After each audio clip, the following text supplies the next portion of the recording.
Hello, hello everyone. Welcome. Welcome on in. Doing things a little different today. I want to make sure my Twitch sources are there.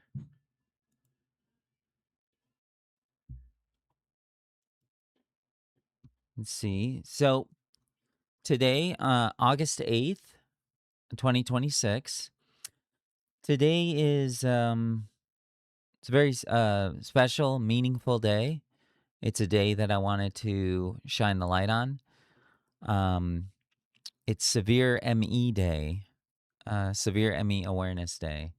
And it is in combination, yes, a day of memoriam, but it's also a day for those who are able to speak out for the voices that are silent behind eye masks, headphones, usually secluded in dark rooms, alone by themselves, too tired to even breathe or exist.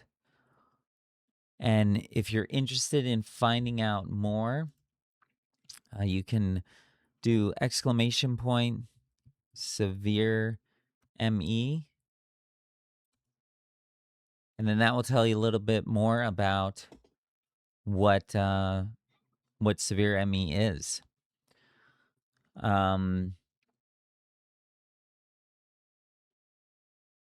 a very hard day because I've had those days. I've had those months. I've had that experience where every day is just you're in a void, one that you can't get out of, and it's very difficult.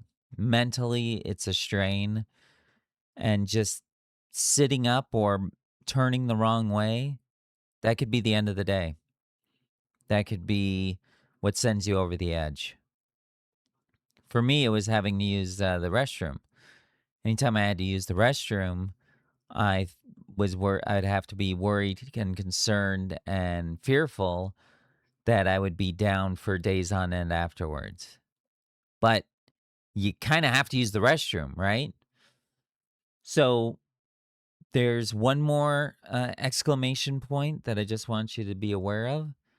And that's if you happen to be catching my stream and you're like, oh, this looks really cool. I don't have time right now, but I do want to check it out later. Just type in ! MEE art. If you have to be watching this on YouTube, those will not work. These are Twitch icons, Twitch. What are they called? Commands. Those are Twitch commands only.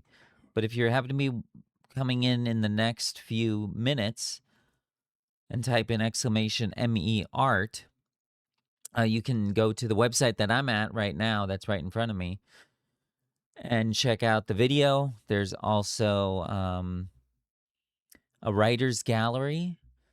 Now, what I want to do as a writer, I want to read these pieces. So here's the kind of the format that we're going to do. I'm going to go away because I don't want to be blocking the names of these artists that spent a unobtainable amount of energy to do these pieces and to be able to submit these pieces, and that we have the ability to watch and see their artwork. It's incredible. There are some videos.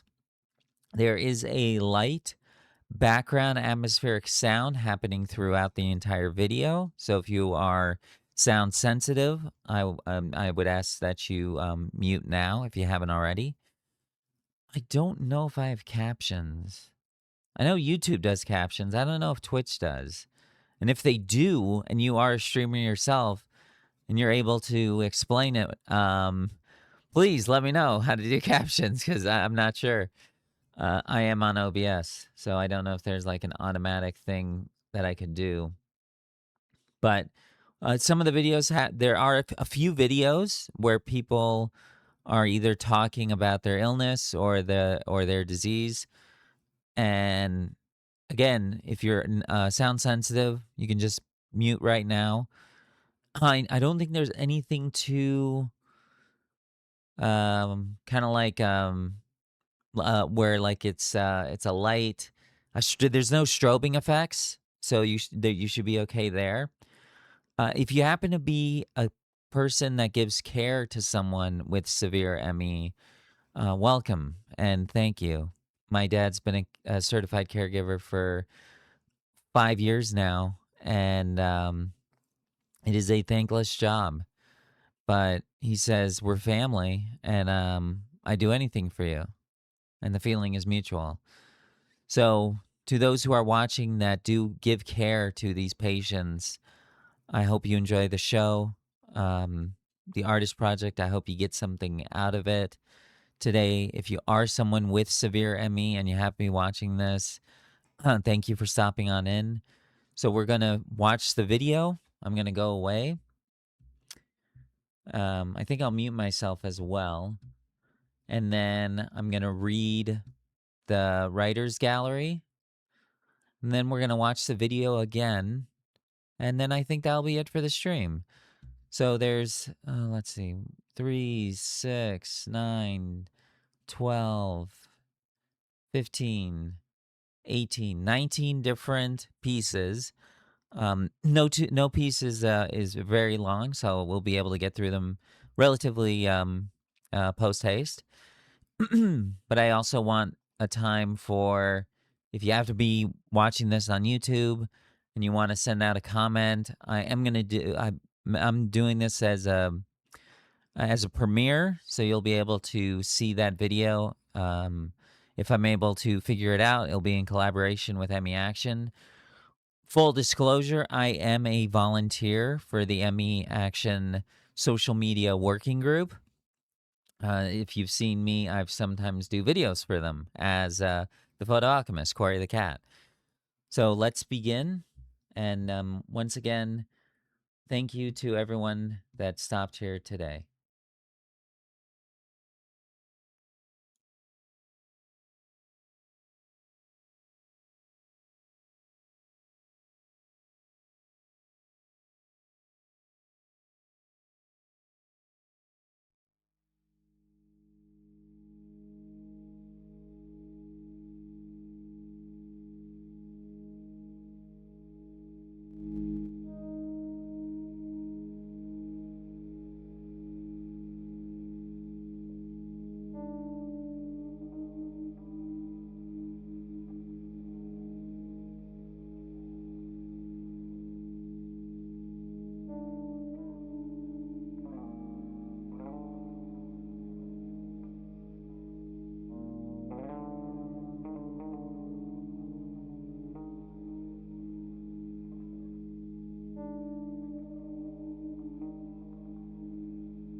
This is not a story of healing.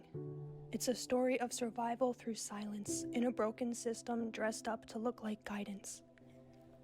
I am bloody and broken, but when scars are invisible, so is their sympathy, replaced with whispers, questions, and the label anxiety. So I play their games, their maze of mirrors. I try to walk forward, but in every path there is a reflection that pulls me in a different direction.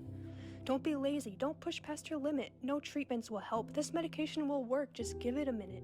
Hopeless, beyond fixing, too sick, not sick enough, overreacting.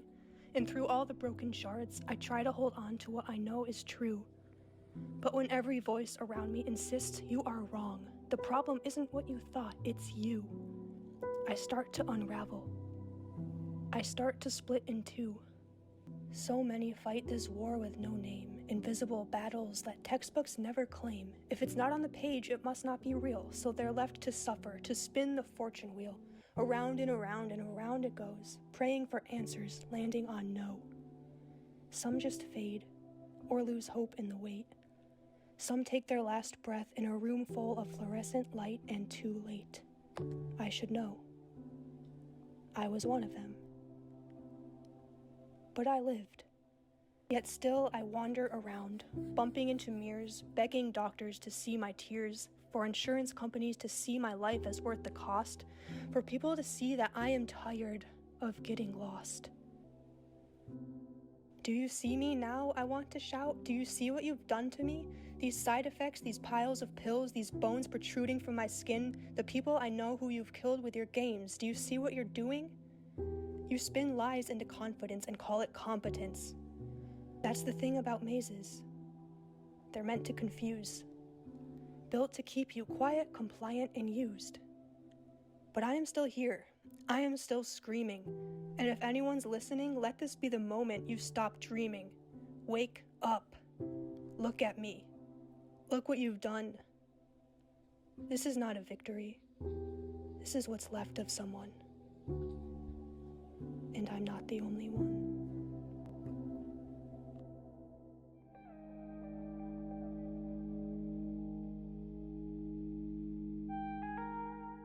Imagine no longer being able to speak, to ask for a drink, for food, for help, or just to say you're too cold, or to express what you're feeling. Imagine no longer being able to sit, to stand and walk to the bathroom, to turn over by yourself in bed, to lift your arm to relieve a cramp because you don't have the strength. Imagine your head exploding at everyday sound and light, wanting to scream in pain if someone touches you, without being able to make the people around you understand.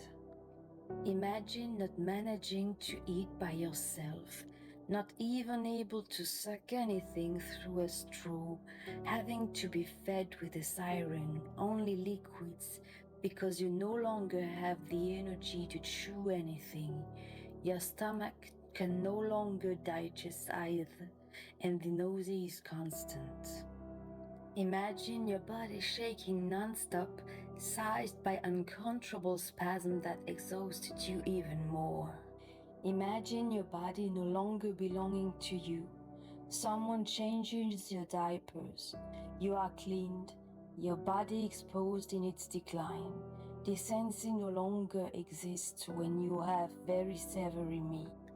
Imagine no longer having the strength to open your eyes, shut like cement, your only window onto a world that has forgotten you.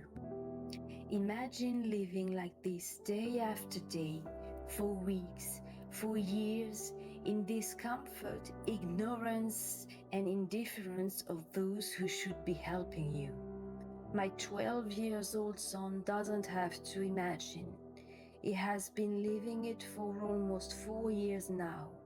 He lived the impossible in front of the helpless eyes of his family. He shares the distress of millions of Myalgic Encephalomyelitis patients around the world. I imagine public authorities training healthcare professionals on this illness, funding research on a scale that matches the stakes instead of turning a deaf ear, offering facilities to provide care to relieve these patients' pain. On August 8, 2026, World Severe and Very Severemy Day, I imagine a world that does not offer patients only one way out.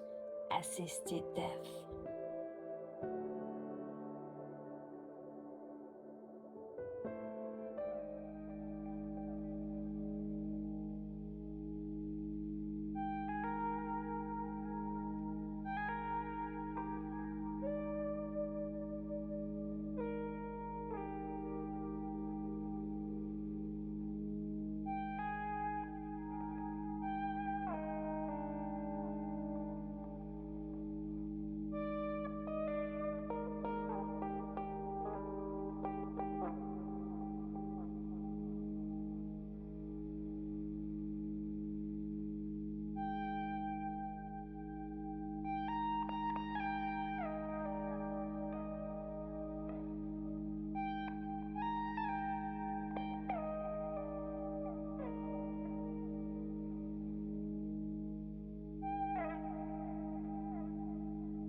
Mast cell activation sucks.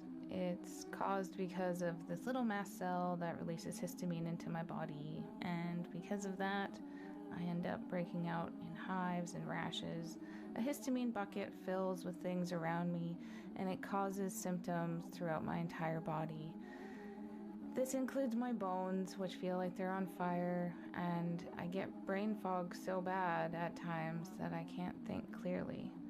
I am able to cope with a lot of this stuff by having good friends that are in similar situations and hope that we can take a trip together someday. And I've learned to cope by learning to love and care for myself. Someday I hope to travel to visit a friend of mine I haven't seen for many years. But in the meantime, my mast cells are holding me captive in this bubble of isolation. I wish people would stop saying get well soon and that they would say, I hope it eases.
Hello, I am back.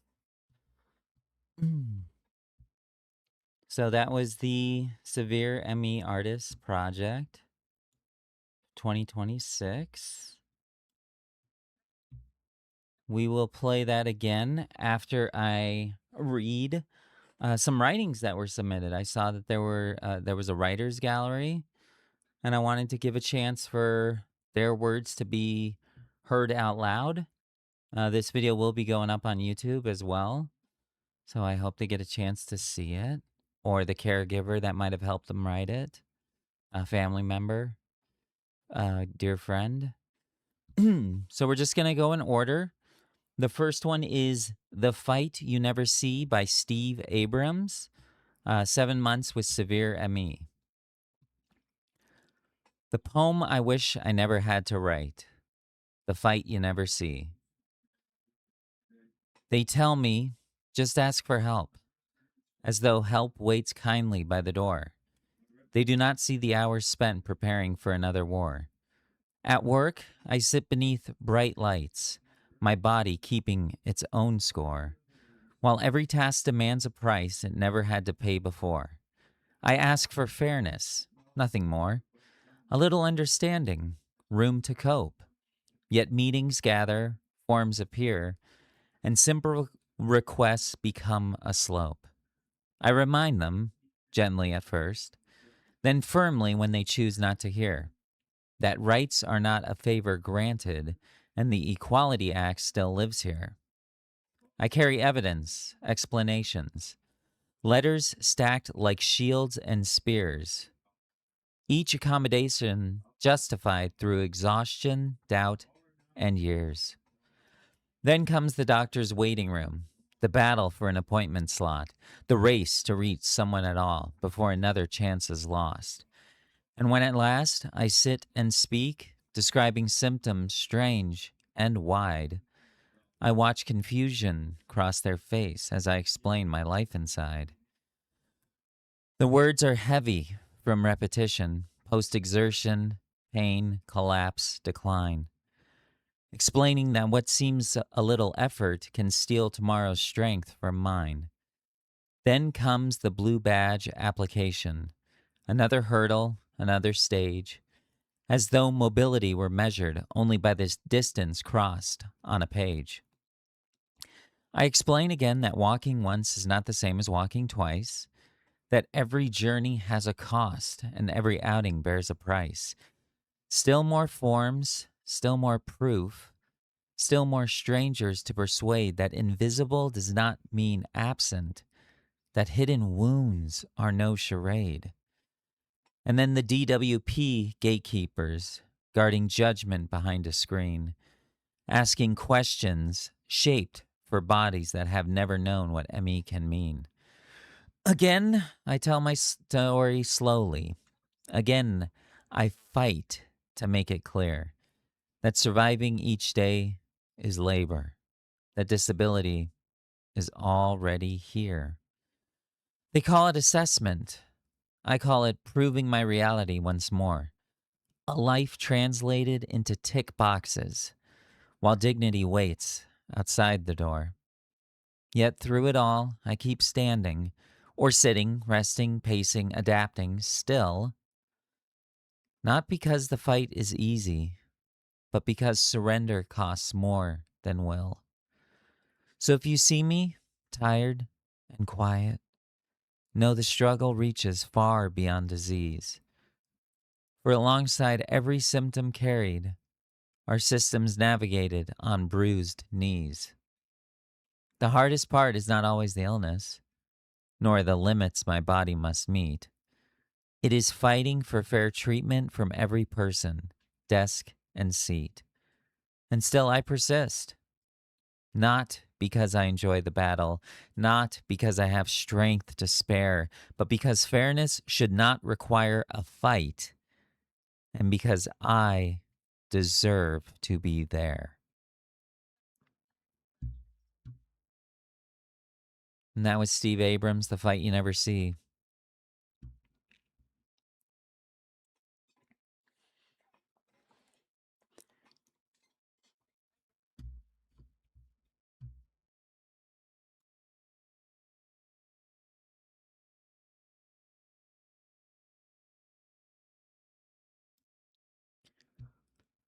In a Room I Lie by Adrian Bagley, 39 years with severe ME.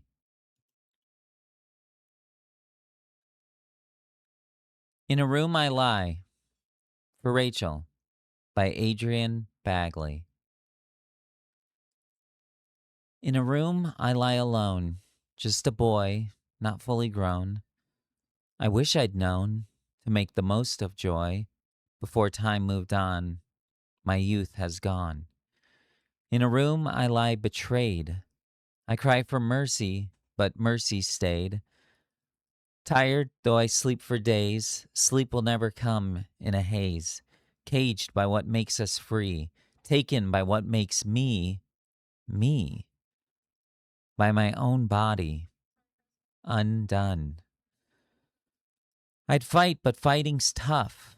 When you don't have enough strength to leave your bed, half dead, but someone will help me. Doctors are people too, like me, beating hearts like me. They have to believe me. It's not in my head. Don't leave me. Why would any government hate me? They spend billions to feed me and nothing to cure me, so then they resent me. There's no help for me. In a room I lie with M.E. I don't believe in hope. Hope's a joke. 15 years is no joke. I'm 29 and I'm a virgin. Wait, maybe there are signs of life in here. I'm getting better. I could escape these confines. I've got a girlfriend here. I'm not in shape, but I'm getting there. I went surfing. I'm bad, but learning. I broke up, but I haven't broken down. I can keep this up. I could be earning. Let's go to town. This is great. Oh, wait. In a room, I lie. It's not as bad this time, but worse because I'm still alone. And I let myself hope. Time goes by. I'm in decline. It's a curse. My life has flown. I can't cope. I met someone new. Time flew and now I'm 40. But I'm getting better. Never bitter, just a little faulty. I'm making friends. No end to the things I've seen. Life isn't boring. Soaring like I'm 18. Broke up again, but then I'm fine. I'm strong again. Then on cloud 9, it could last this time. It's mine. Life's a whirl. Wait. My flatmate's a cam girl? In a room, I lie. I got my own place and want to die. Everyone needs space, so goodbye, guys. 2 flights of stairs is exercise. Caught unawares, I had no fears. You'd think I'd learn. It'll end in tears. Burn. In a room, I lie. Can barely walk. I guess I should try. Easier to escape than be me. So I rarely talk to people with ME. It's this or cry. I'm in a bind. I have to try. How hard could it be? Maybe I should find someone like me? In a room I lie, and so does she. I is so much worse than we. It doesn't matter now. My head's a fuddle. No need to cry because we both agree. I was no so much worse than we, and now so we just cuddle. The world's on fire. There's been a plague, and here's where we've been for years. We're flying higher, locked down together. Everyone is frantic. For us, this plague's romantic. It's no bother. We won't cause a fuss. Nothing's amiss. Trapped in your arms in bliss. Now everyone is sad, but us. So nothing's changed except that we, together, set each other free. Side by side we sigh. In a room I lie. And so does she.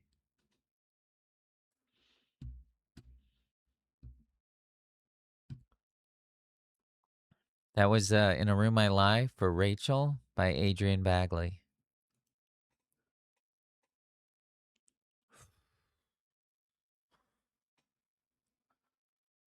I'm also 40, so, and single. So that one, just need a second. The Ebb and Flow of Hope and Grief by Chelsea Brown. 3 years with severe ME.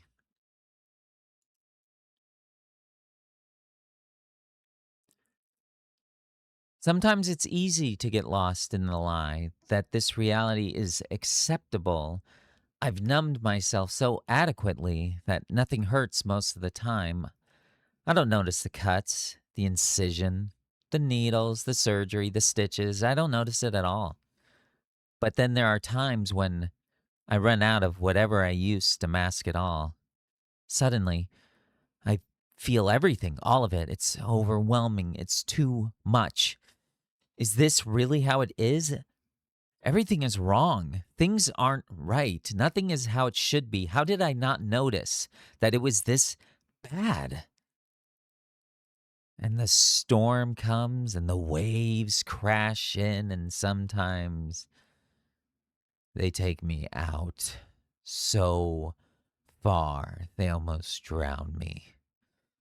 I can barely breathe, for the grief is heavy on my lungs. I sink, sink, sink, until the clouds break and the waves settle. I reach the surface just for a second, long enough to grab a hold of it. One quick breath.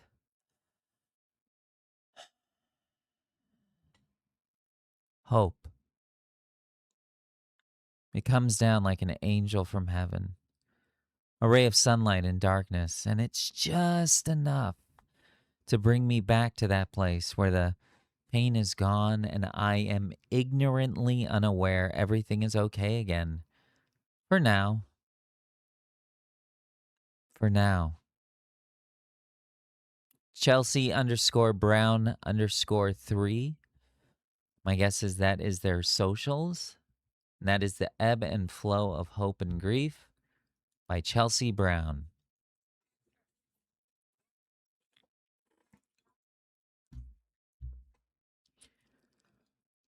Letters from Hell by S.K.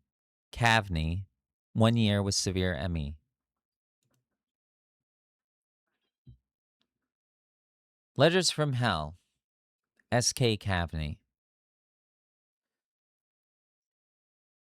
Dear family, you have all that is left of me. If I don't make it out alive, please know I tried to keep the hope inside your eyes.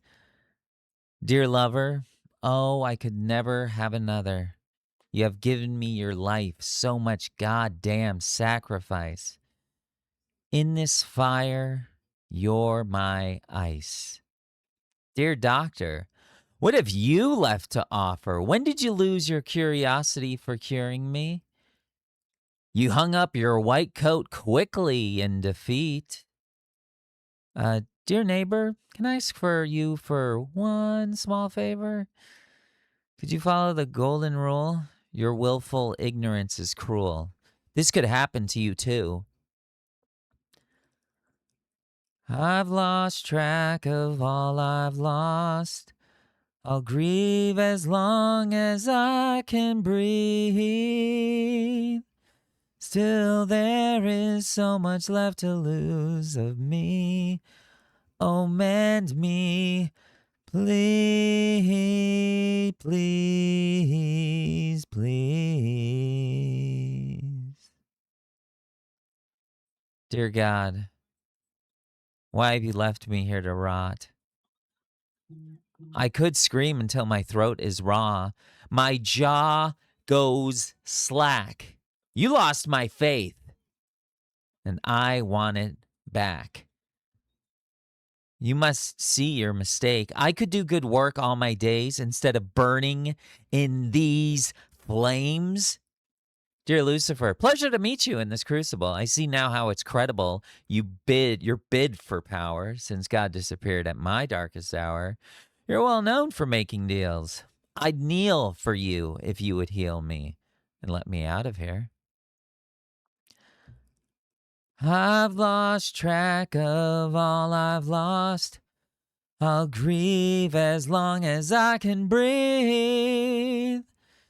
Still there is so much left to lose of me.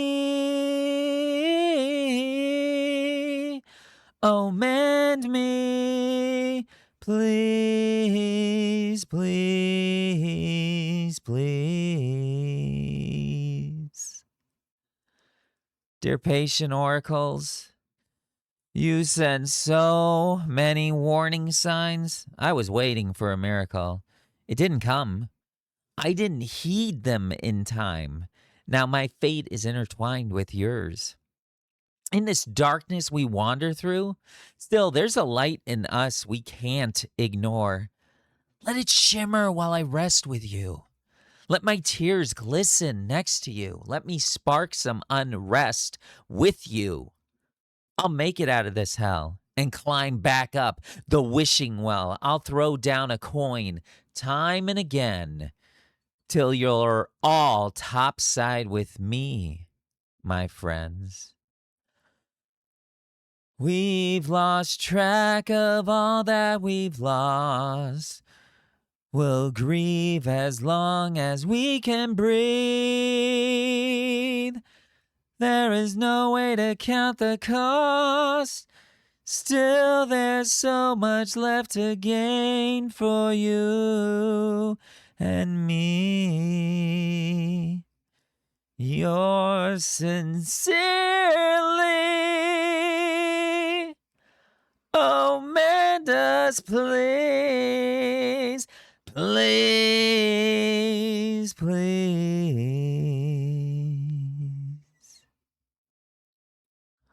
That was Letters from Hell from S.K. Caveny.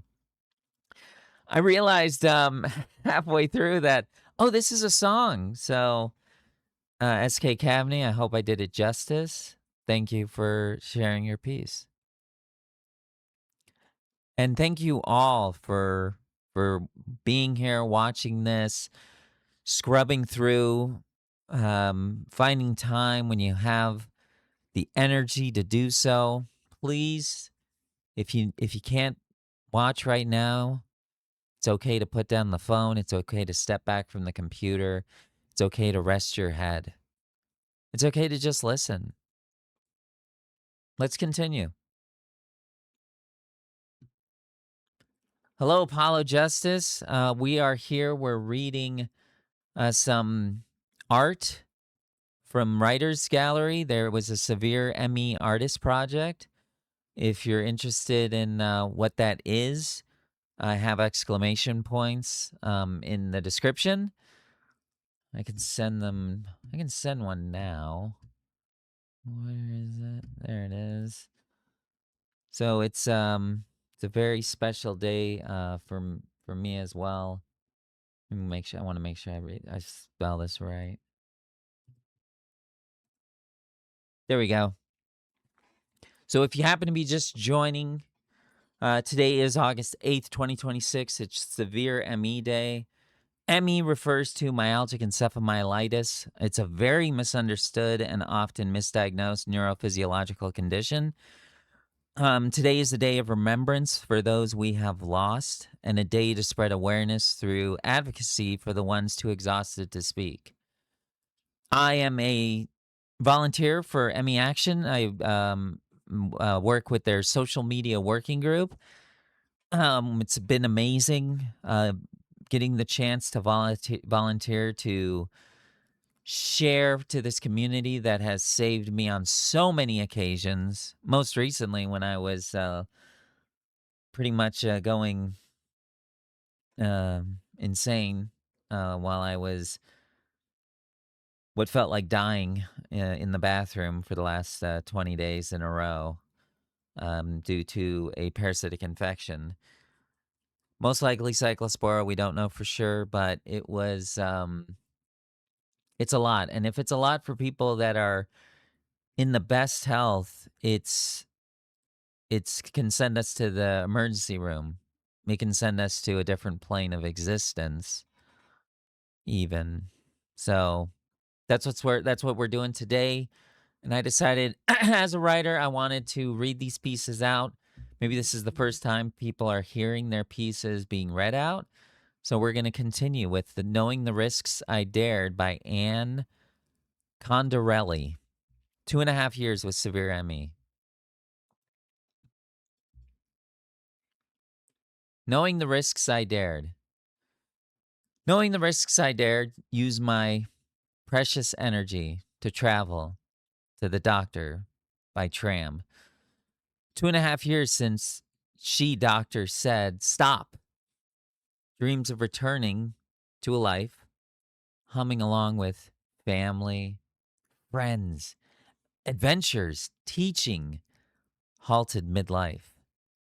2.5 years, bound to my humble home, resting, waiting, recharging, trying to step beyond the bounds, failing, resting, waiting, recharging, trying again to step beyond the bounds. How many more days on repeat? And Condorelli, very nice. That was Knowing the Risks I Dared. Now we have Emmy Poem by Wende Crow, or Wend Crow, 5 years with severe ME.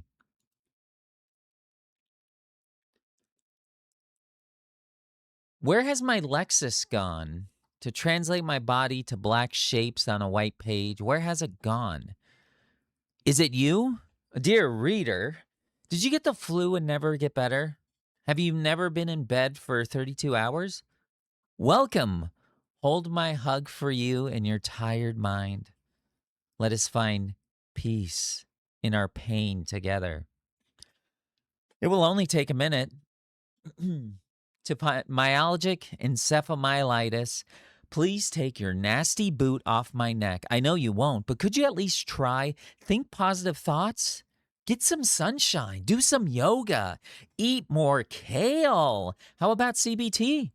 Have you considered your locked away trauma? Do you know how to unbind it? Or just fluoxetine your way out? That's another option. But maybe you need yogurt, Emmy, or you're dehydrated, or just need to move your aching, exhausted body. You're tired because you've succumbed to being tired. It's really very simple. We know this because of the absence of peer-reviewed studies on testing, on treatment, and the profusion of doubts sprung forth from yet another specialist's mouth, sending you to therapy and therapy and therapy. Go to a dim room and talk about your biggest, your baddest, your shiniest, sparkling sorrows over and over and over. Go to yoga and fart it out. Hydrate more and piss it out.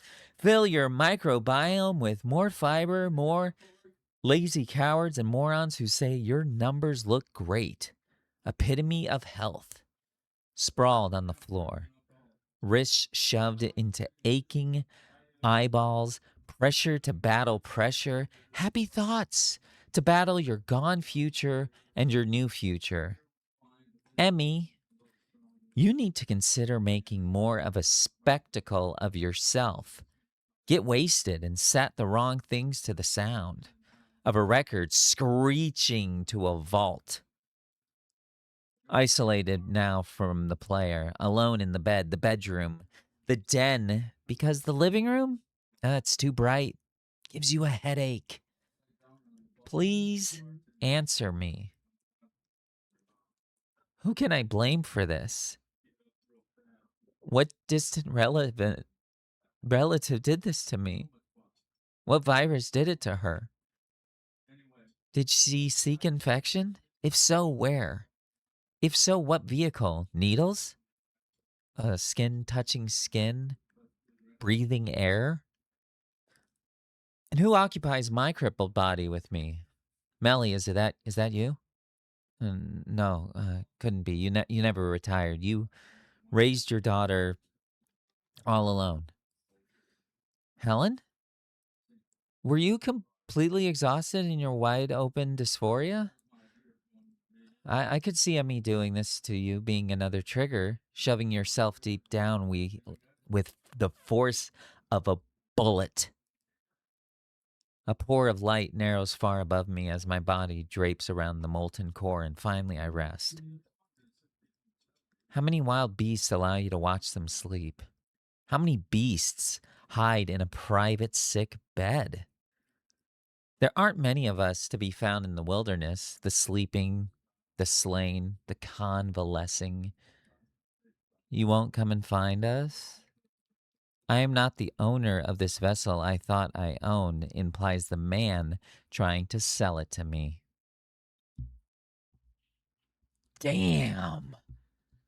Emmy poem by Wende Crow. And thank you for the follow, First Grace. Thank you so much.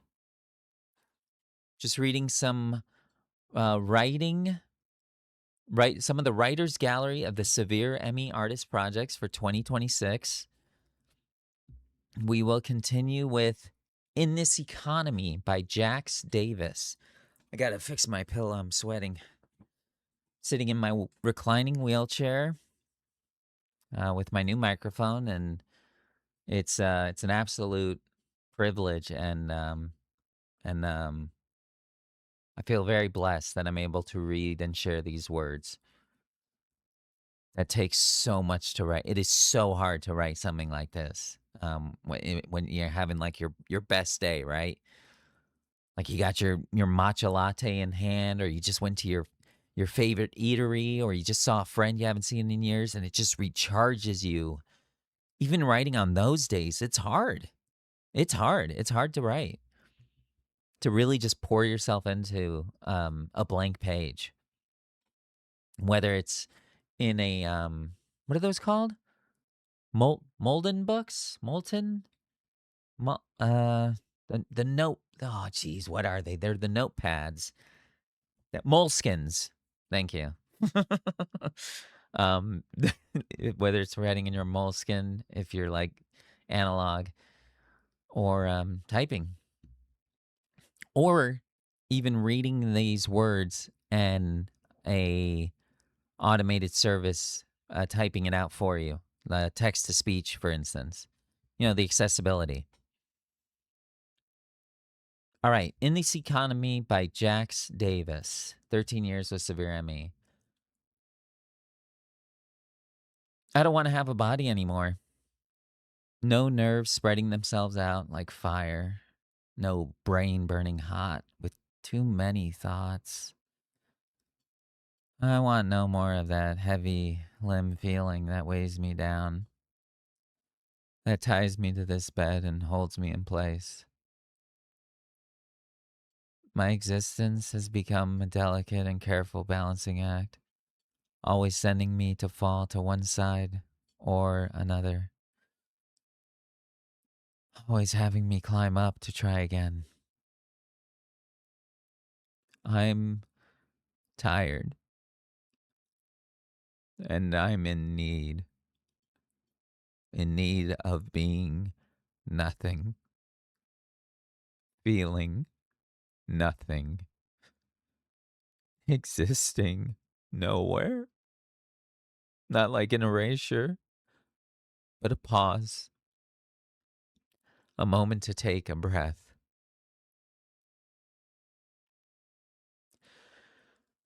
In the end, it is all very simple. I just don't want to anything. The missing word here is intentional. But I've come to learn that wanting nothing is apparently too much to ask for in this economy.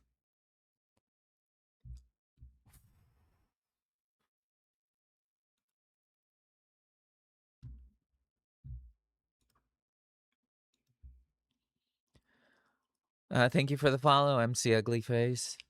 Welcome.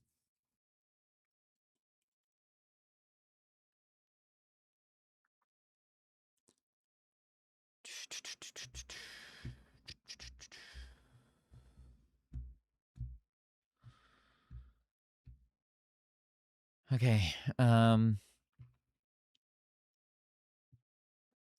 Life I Dream by Rachel Ferrera. 8 years with severe ME.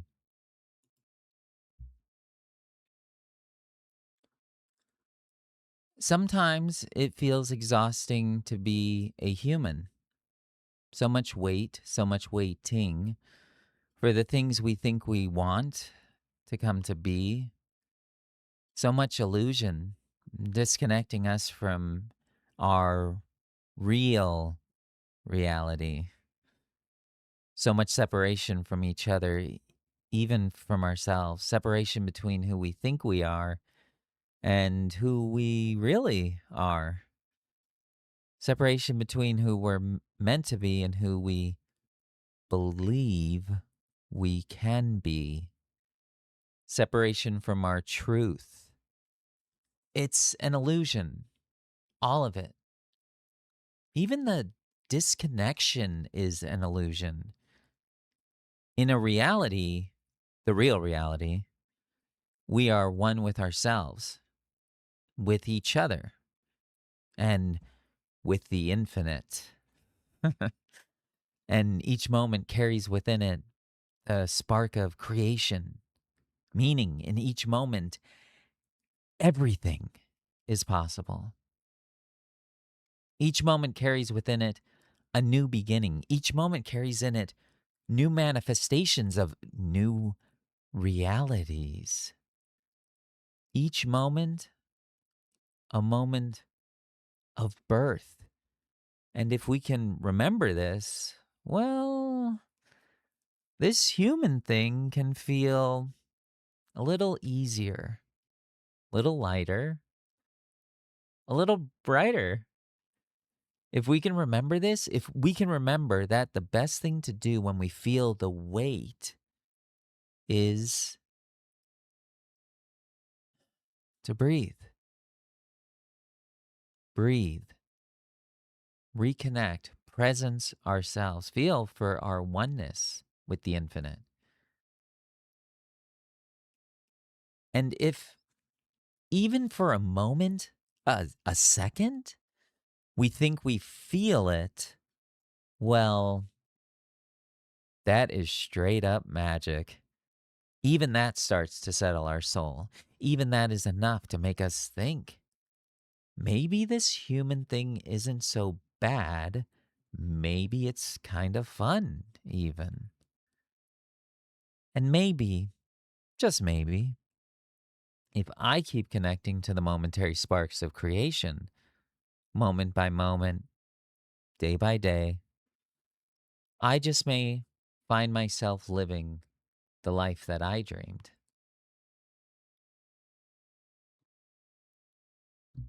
That was The Life I Dreamed by Rachel Ferrera.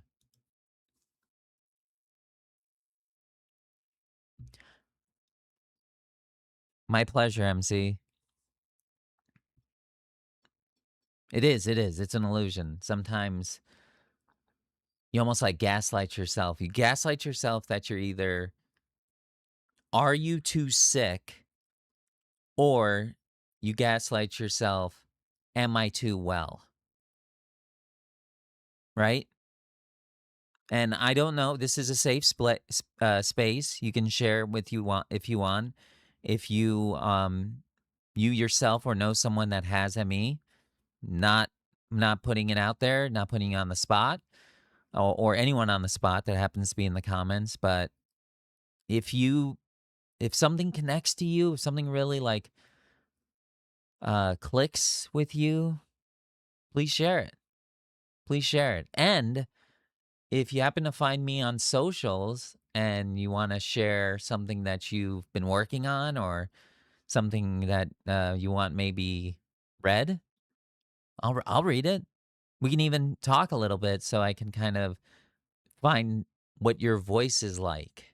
If you're interested, again, not putting anyone on the spot. Let's continue with In the News by Penelope Friday, 33 years with severe ME.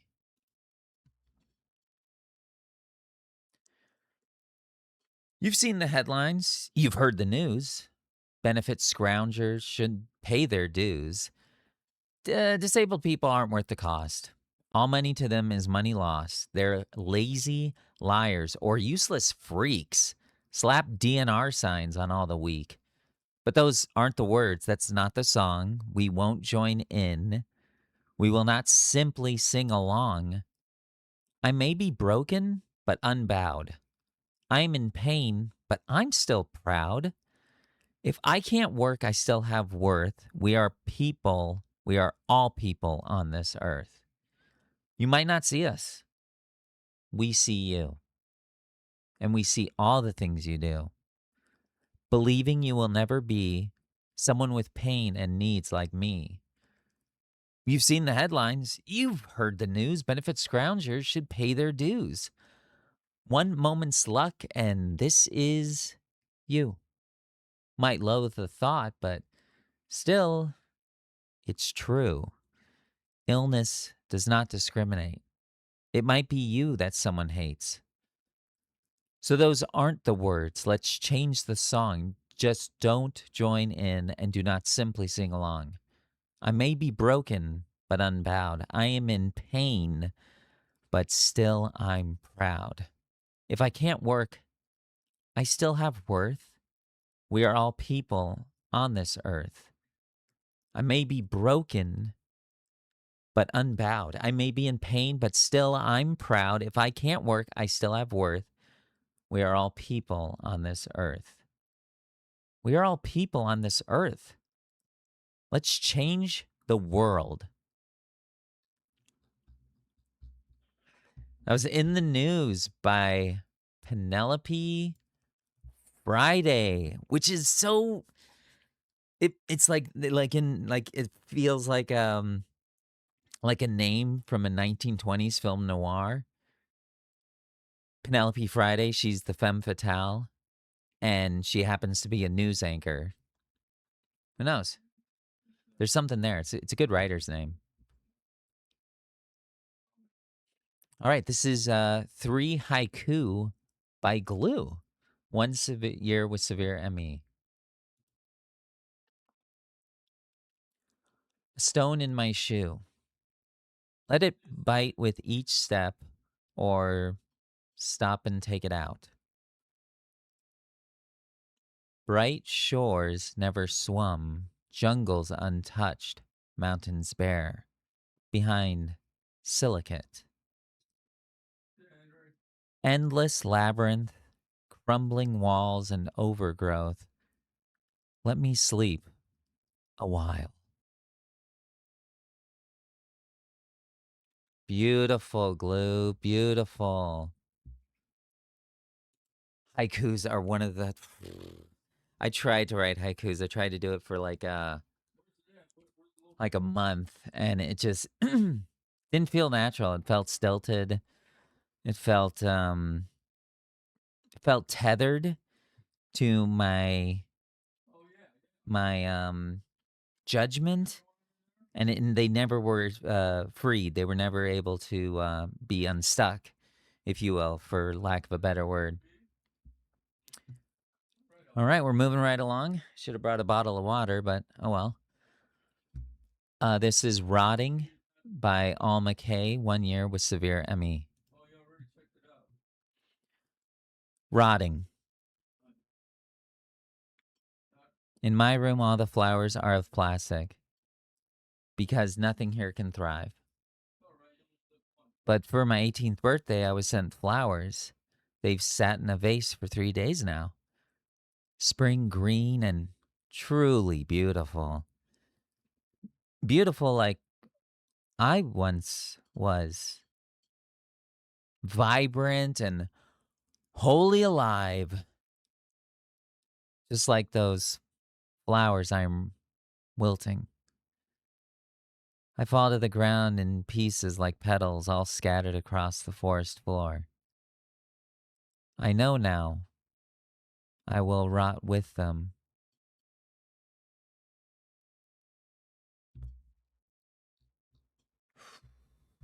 Take a deep breath. Thank you, Alma K.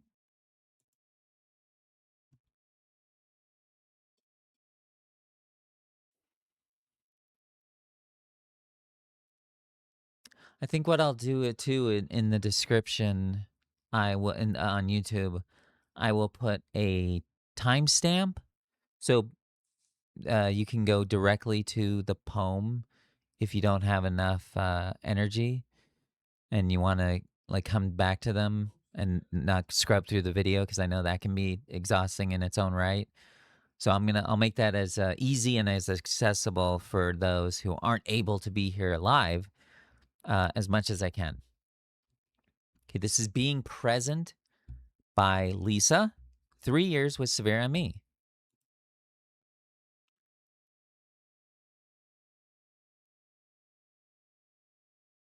Darkness blankets you in silence. The world asleep, except you are not. Windows thrown open, you lie, listening. You hear the beating of your heart. The darkness cannot hide. The telltale thud of life. Elsewhere, the hum of machines. In a house otherwise quiet. Beyond the windows, others awaken. You hear a screech, a hoot, a call or a warning. The night is waking. Trees join the throng, rustling in an unseen breeze. The nighttime symphony of dry leaves and branches conducting the song. A roar breaks the music, shattering the peace. A crash, creating dissonance, heart aching, anxious, pleading for peace to resume. Slowly, the echoes fade. Harmony is restored. The tree's ancient song returns, soothing fractious muscles. A quiet lullaby lulling you to sleep. That was Being Present by Lisa. Thank you, Lisa. Okay, this is Untitled by Miranda. 13 years with severe ME.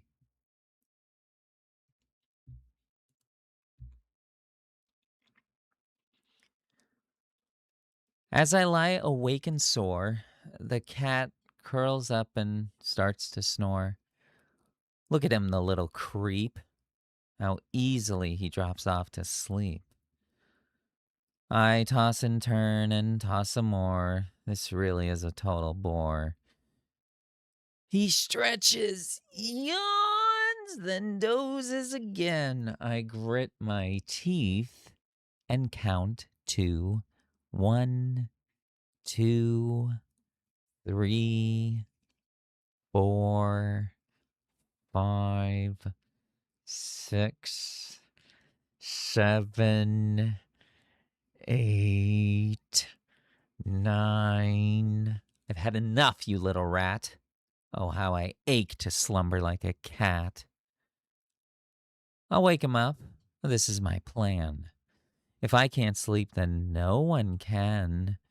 Rub his belly, touch his paws, and still the beast continues to snore.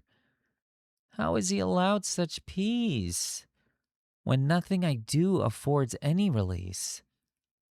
That hateful ball of ginger fur, that happy face, and contented purr. I can't purr, or else I would have. Thank you, Miranda.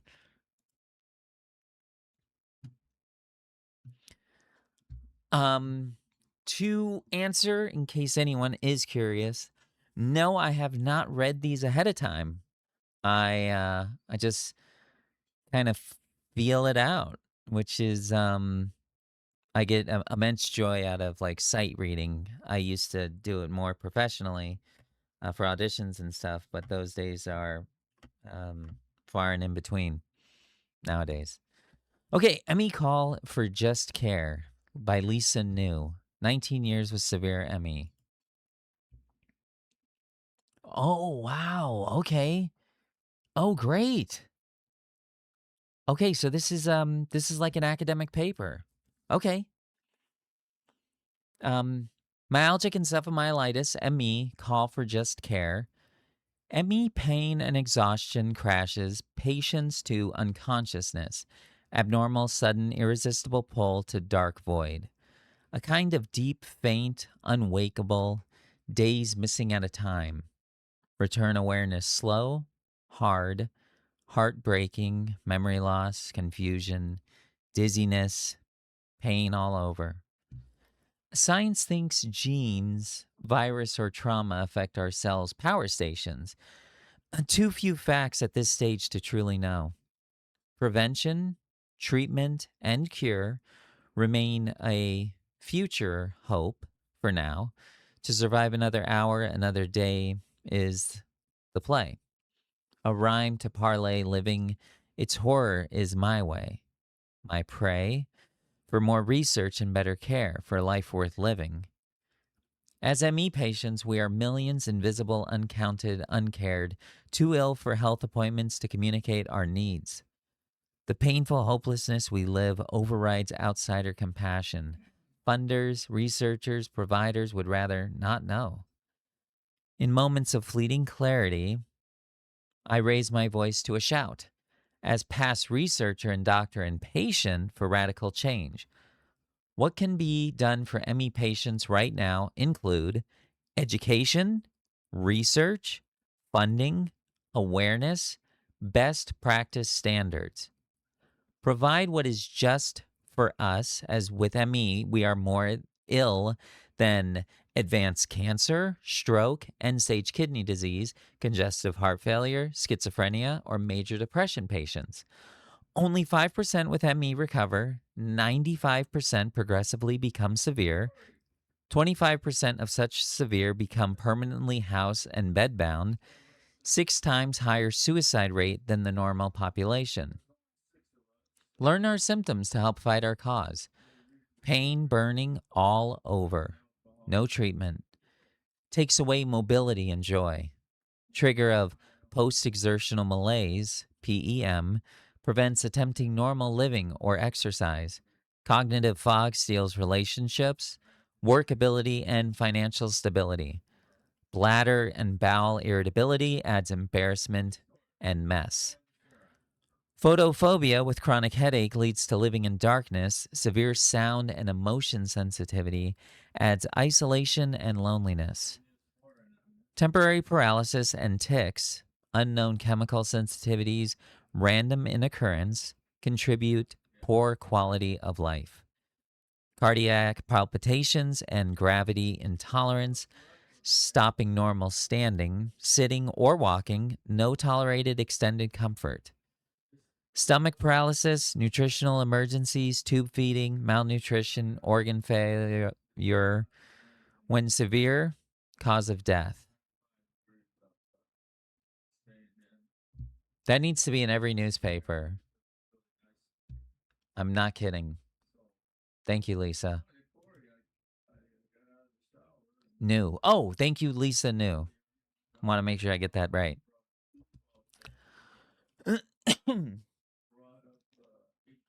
Pardon the cough. I really should get water. We're almost done. We're almost done. We got this. We got this. We got this. That's right, MC.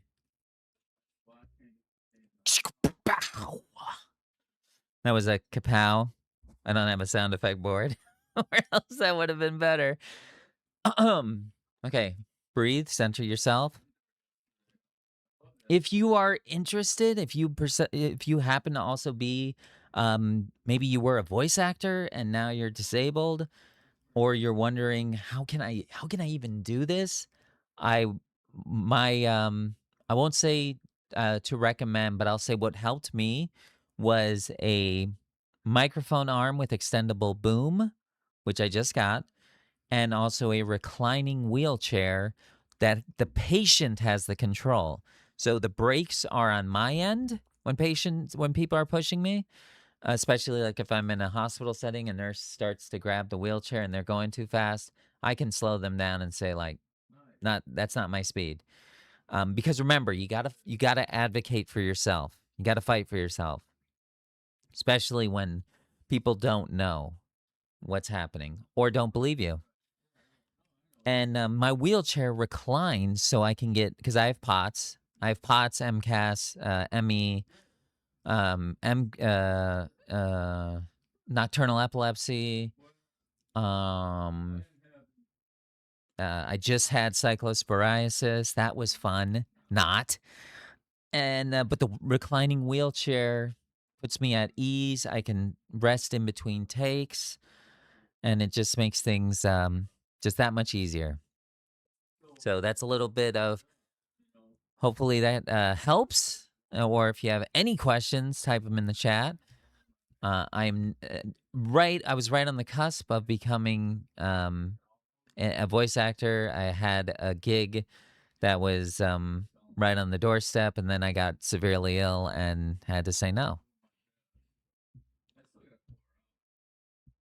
But hey, sometimes rest is important. You got to pace yourself.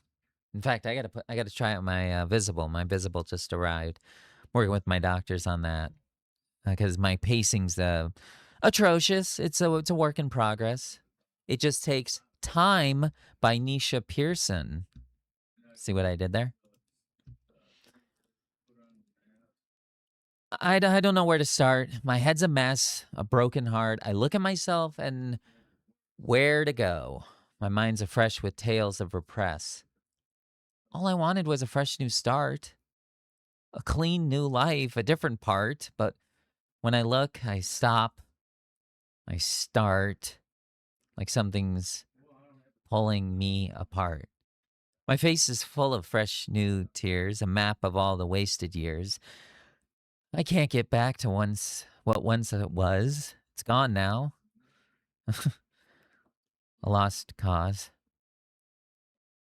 My face is red, blistered through.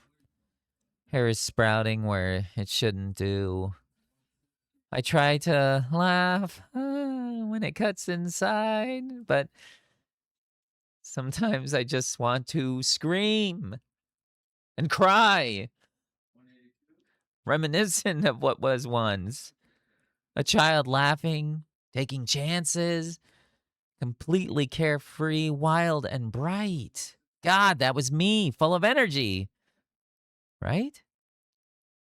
I can almost taste my hopes, my dreams, a life beyond what breaking means.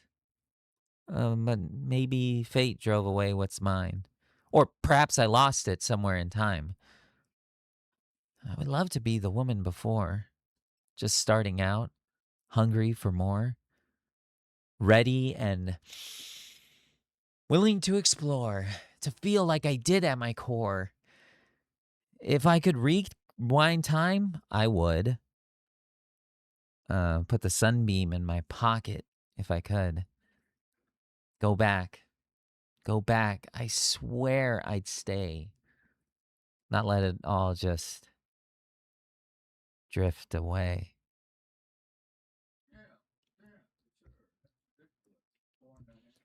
That was Time by Nisha Pearson. Oh, man. It's really hard to reminisce of the before times. It's even like before COVID.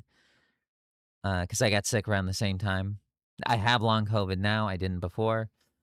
Just from one COVID infection reactivated my ME, and it was off to the races.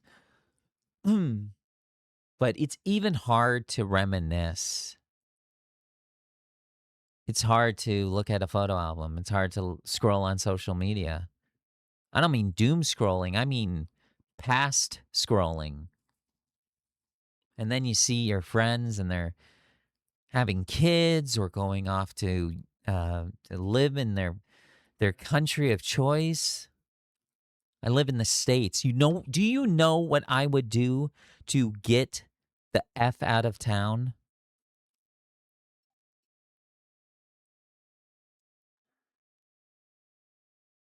I would give the ability to walk, if I'm being completely honest.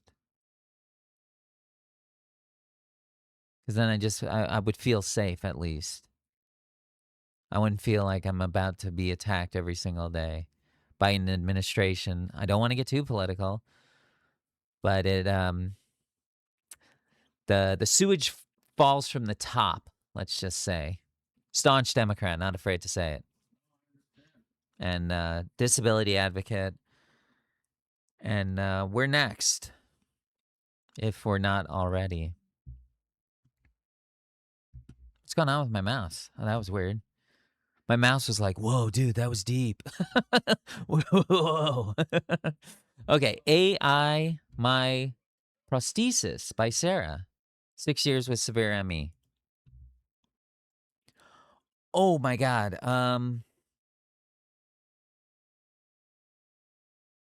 Yeah, dude, mouse be tripping. Yikes. Is this in Prima Voix? This is in French. Oh God. I don't know French. What do I do? Wait a minute. Wait a minute. Oh, thank you, Sarah. Oh, it's translated. Okay, well, I am reaching out to anyone that is French speaking. If you see this poem, please make a video for Sarah and read it so she can hear it in her, or they can hear it in their native tongue. That'd be amazing. God, oh man, I would learn French just to do this for you, Sarah. But I will read the English version. A virus moved in and my body gave way. Long COVID got worse, then the ME came to stay. Every day a door, every day one more closing. Silence is my house, and the dark keeps growing. Far from the noise, from the crowd, every word costs me a fight. I move through the shadows, I'm feeling for the light, locked in a body that says no to it all. And still I love it, I hold on, I stand tall. They took my voice, but not what I've got to say. They shut every door, so I opened my own way. The tool in my hand, no, it isn't cheating. It's my prosthesis, my voice. It's my heart still beating. I built myself new hands just to reach for the light. I want to live, to speak, and it's my rightful fight. I speak through a synth, but the voice is still mine. It's me by another road. It's my own design. I write every word, my meaning, my rage, my belief, and the AI gives a sound where my throat finds no relief. They say, that's not art. It's the machine that creates. Go tell the runner on blades that his blades are a cheat. The synth imitates, but you don't call it fake. I roll up my ramp when the stairs are too steep. The tool doesn't replace the intention I hold. It carries it further where my body says no. It's not a luxury, not an easy way out. It's just existing still. It's me saying, I'm here. I count. They took my voice, but not what I've got to say. They shut every door, so I opened my own way. The illness took it all, or near, and soft and slow. But not the will to shout that I'm still here. I'm whole. I built myself new hands just to reach for the light. I want to live, to speak. And this is my prayer. That was AI, My Prosthesis by Sarah. Interesting. I'm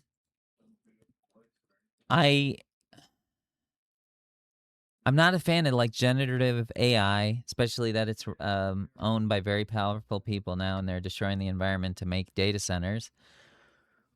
But I understand AI as a tool and it becomes almost a mobility aid for some people.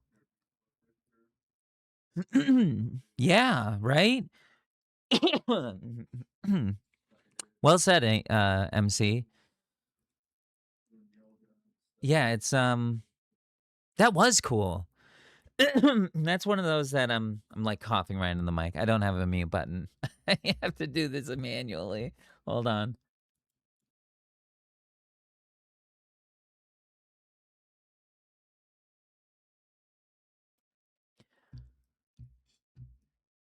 Coughing makes me think of the wildfires right now and the smoke inhalation. It's so bad in so many places. Dude gets okay, you know what? I will. I'm gonna get some water. Let's put me back on. Okay, this is me getting water. I'll be right back.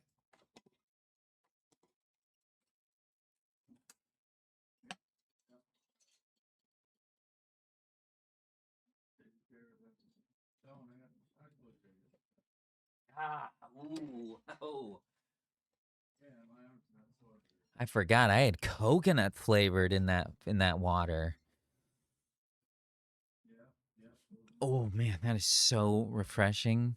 That's like when you're on a that's like imitation walking through a desert.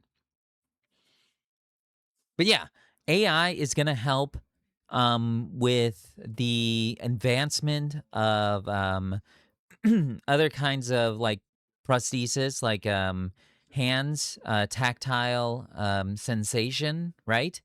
My symptoms were put into an AI model. The medical team that I have over at Rhythm Health, they asked my permission if they could do that, and I said, yeah. It came with a autonomic test that filmed me, and it films me standing up. It hooked up to my Garmin as well, my wearable, and I was able to get results back that were very eye-opening, even for my doctors. And then the AI would say what treatments could be possible and some that might have been missed. And they did a study. Where was it? Stanford, Mayo Clinic. It was one of the big ones. And what happened is they did a study.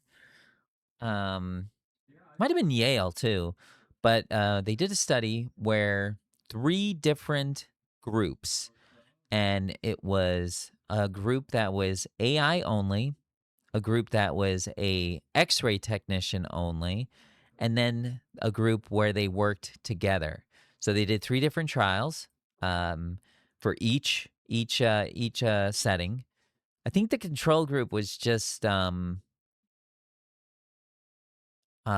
was the control? Probably just the doctor, the X-ray technician, because they're the one looking, and they were just looking at X-rays of people with and without certain tumors, whether they were malignant or benign.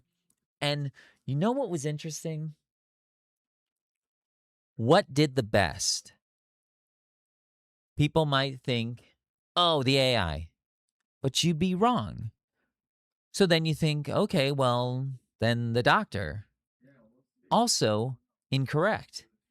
It was the group where they're used in conjunction with each other, where they worked, where they collaborated together.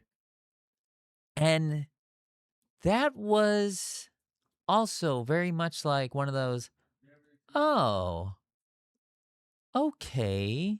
And this was before like XAI started, and I think this was in 2024. So science wasn't outlawed. It's not outlawed, but it's deeply frowned upon, and it's being discouraged right now. And I am a man of science. I was a forensic and investigative toxicology intern in another life, and that it hurts to see the war on science. It really does, because I'm an analytical mind. I love puzzles. Oh my God, you give me like a puzzle like Mensa. When I was younger, my mom got me a book, and it was different Mensa questions. And if you don't know what Mensa is like a prestigious, world-recognized organization, or maybe like a center where like the smartest people are a part of. Like Bill Gates is a Mensa member, and it's like harder than Jeopardy. And one of my favorite things was given this Mensa book, and they would give you these complex puzzles, sometimes that were just paragraphs, and it would say, and what is the logical conclusion? Or why are the windows broken on only the third floor? Stuff like that. And you got to use like tactile deductive reasoning and like reverse engineering on these mathematical probabilities and what's logical and is physics involved. And they were amazing. I had a blast. I don't know if those are a thing anymore. It was like my phone at the table. I had a book on Mensa stuff. So yeah. Wow, that was a long tangent, but really, thank you, Sarah. I hope we are able to find someone in the community that can read this in French, so you can hear it as it was intended. I'm gonna go away again. I think it works better when I'm gone. There I go. Whoosh. All right. What if one day I woke up pain-free by Tashya Shiers, 16 years with severe ME. What if one day I woke up pain-free? What a new concept for me that would be. I'd wake up early, jump out of bed, feeling confident, well-rested to face a full day ahead. I'm never without pain, and that's how it is for me, you see. Not able to do small things without having to take a week or more to rest. Things I love to do are gathering dust on an out-of-reach overloaded shelf. This makes me depressed. What if one day I woke up pain-free? Would be full of life without having to constantly explain my, invisible disability. A body free of relentless torturing and wavering pain? My depression spirals out of control again. In for some miracle, I did wake up pain-free. That's just a fantastical wish for me. If I had a wish, I'd ask to be free from pain and the side effects from overpriced medication. To be free. So free from pharmaceutical addiction. I'd be so happy I could jump, roller skate, dance all day without a care in the world. I'd pirouette like a ballerina so many times I'd break all the records in the world. Unfortunately, I never wake up pain-free. My invisible disability has an everlasting chokehold on me. My resolve, my crumbling patience teeters on the edge of a knife. My empty husk of a body shows minimal signs of life. My reality is I wake up in pain each and every day. To a God I don't know, I ask to be healed. I plead and pray. I grieve for the things I once took for granted. Now, most of my days are spent in bed, where I'm permanently planted. If I woke up one day without any pain, there'd be no more hiding, no endless explaining, no peer pressure, masking, and shame. At last I could run through a meadow full of wildflowers, singing at the top of my voice. The amount of things I could do, I'd have unlimited choice. Sadly, my pain is relentless, off the scale. It's pointless explaining to people who don't understand. 5, 4, 3, 2, 1, and exhale. Tashya Shiers, thank you. Man, what if I woke up one day and I was just, well, that happened. That happened, and then I lost it again. I've been sick since I was 9 years old. I'll talk more about my story after the video, after the second time I run the video, so you can see that. Okay, let me make sure everything's still humming along. Wow, we've been here for an hour and 35 minutes. Holy cow. This is crazy.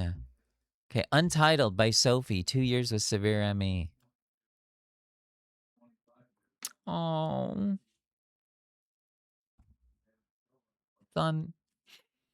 It's on a template of flowers.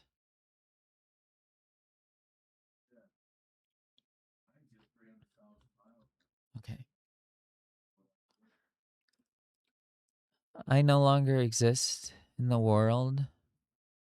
I watch as each day passes by, trying to hold it together and not think about the fact that that's another day, another week, another month, another year of my life that I've not lived. I've merely existed. But that's all you can think about. It consumes you. It's almost like a feeling of deep, deep heartbreak that your life's passing you by. I crave connection, to talk to a stranger walking by, for a friend to tell me about their day, to chat for hours on end, to feel a part of the world again, to feel like me, to feel human.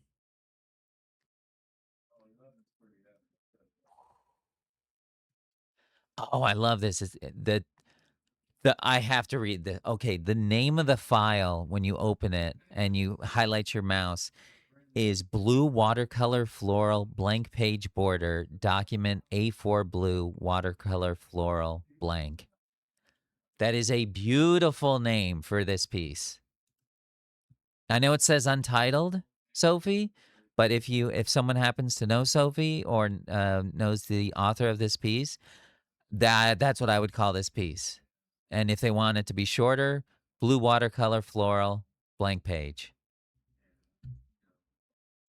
We're on the last one. Oh my God, I want to get this name right. The Art of Disappearance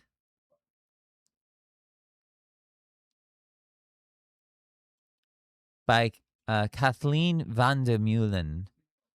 I think it's German. I am part German, so I have German ancestry. Very little. I'm mostly Polish. No, that's not why I'm clumsy. Good Lord.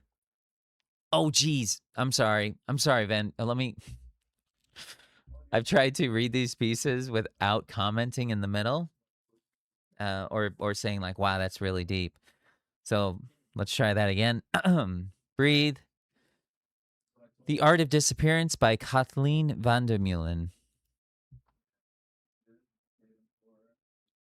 Today I sink into the stillness hidden in the timbered barn, while dust turns slowly in beams of light, and the evening sun bleeds into the hay. Tomorrow I'll hide in plain sight, a limestone statue in a walled garden, rain gathering in my folded hands. As footsteps fade between the shrubs, I'll take shelter between the top shelves where dead poet's ink grows faint, a smudged bookmark in a forgotten tale, resting in the quiet space between pages. You may find me in the theater long after the applause has died, bare feet crossing the silent stage, lost in a sweep of black velvet wings. Or out in the misty meadow at dawn, where sheep move like drifting smoke through dewy grass and wildflowers before the world has fully woken. In the abandoned glass house, where ivy strangles the iron frames, fern breath clouds the broken plains. Above me, the night air holds the stars. At the edge of the unhurried river, I'll lie on wood worn smooth by currents, my legs hanging over the slate dark water, holding the reflection of the sky. And I'll sleep underneath the scarecrow in the leaning gold of the rye. The afternoon hums thick with crickets and butterflies mistake me for warm stone. I'll drift on the bottle green lake, a leaf twirling beneath the rain, while cormorants bank against the shifting gray. Mist settles like a cloak against my skin. Katheleign van der Meulen, 5/2026. The Art of Disappearance. Thank you, Katheleign. All right. All right. Perfect. Let's see. Okay, we're gonna, so this is, again, if you are just joining, you can there's two, if you have me watching this on Twitch, you can hit exclamation point mark severe ME or exclamation point ME art, and you can find out a little more about what today is and what Severe ME Day is all about.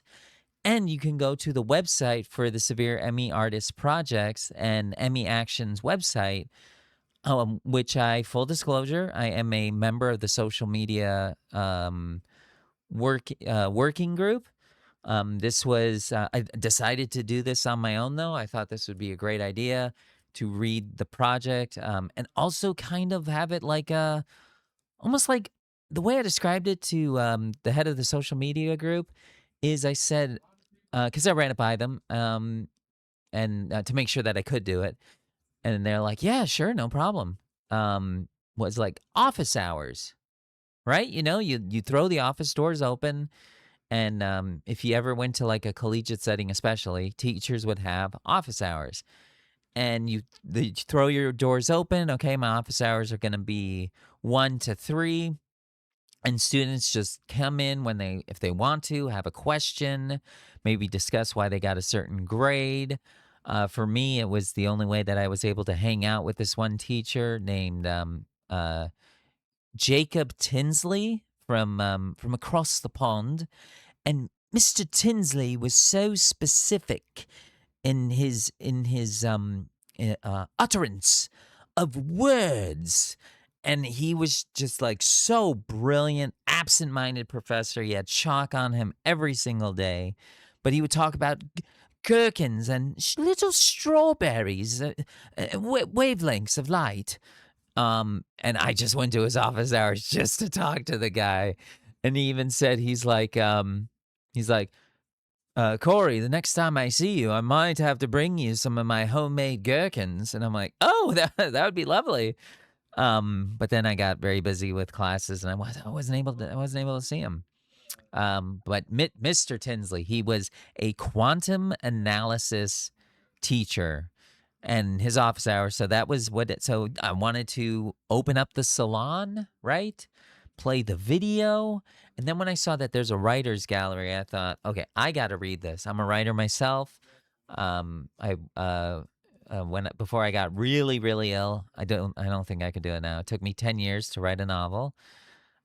So kudos to anyone that's their dream. Go for it. Don't let my timeline discourage you. Everyone's different, but everyone has a story to tell. It's just, do you have the time, energy, support, and love that you can give yourself so that that story can come out and avail itself, right? So when I saw that there was a writer's gallery, I decided I wanted to read it. And yeah, that was amazing.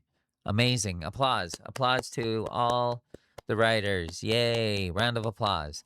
So what are we going to do now? We are going to watch the video again. The compilation is about 20 minutes. It is artworks that have been submitted by people with severe ME all around the world. It says 16 minutes and 17 seconds. Why did I think it was longer? Okay, well, it's 16 minutes and 17 seconds long. But that's what we're going to do. And again, thank you so much for being here. I will not be talking during the presentation. There are some videos, so if you are sound sensitive, I suggest muting now. But there are subtitles both in the video itself, and then also YouTube creates its own subtitles on the Emmy Actions video. But thank you so much for being here. If you happen to be watching this on the YouTube channel, and if you happen to know someone or you yourself have severe ME, this day is for you. And I hope one day that you do not have to speak up for a voice that is so brittle, and that you are allotted the rest that you need, because there is adamant research, aggressive studies, and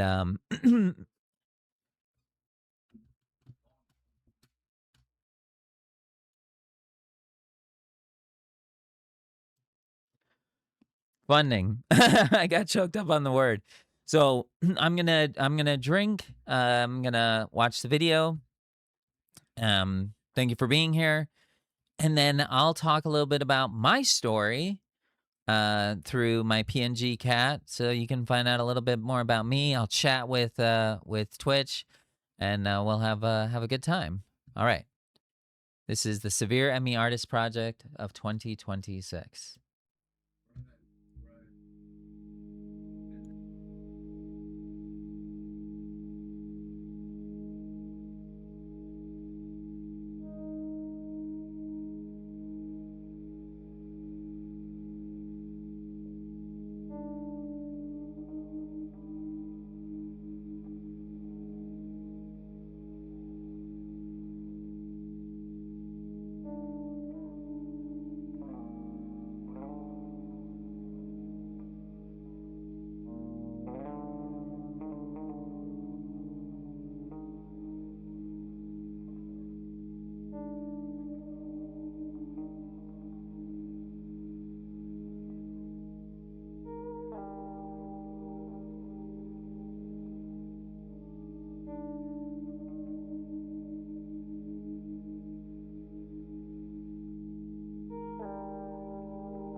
This is not a story of healing.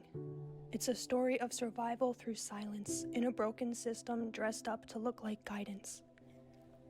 I am bloody and broken, but when scars are invisible, so is their sympathy, replaced with whispers, questions, and the label anxiety. So I play their games, their maze of mirrors. I try to walk forward, but in every path there is a reflection that pulls me in a different direction. Don't be lazy, don't push past your limit. No treatments will help. This medication will work, just give it a minute. Hopeless, beyond fixing, too sick, not sick enough, overreacting. And through all the broken shards, I try to hold on to what I know is true. But when every voice around me insists you are wrong, the problem isn't what you thought, it's you. I start to unravel. I start to split in two. So many fight this war with no name, invisible battles that textbooks never claim. If it's not on the page, it must not be real, so they're left to suffer, to spin the fortune wheel. Around and around and around it goes, praying for answers, landing on no. Some just fade, or lose hope in the wait. Some take their last breath in a room full of fluorescent light and too late. I should know. I was one of them. But I lived. Yet still I wander around, bumping into mirrors, begging doctors to see my tears, for insurance companies to see my life as worth the cost, for people to see that I am tired of getting lost. Do you see me now? I want to shout. Do you see what you've done to me? These side effects, these piles of pills, these bones protruding from my skin, the people I know who you've killed with your games. Do you see what you're doing? You spin lies into confidence and call it competence. That's the thing about mazes. They're meant to confuse. Built to keep you quiet, compliant, and used. But I am still here. I am still screaming. And if anyone's listening, let this be the moment you stop dreaming. Wake up. Look at me. Look what you've done. This is not a victory. This is what's left of someone. And I'm not the only one.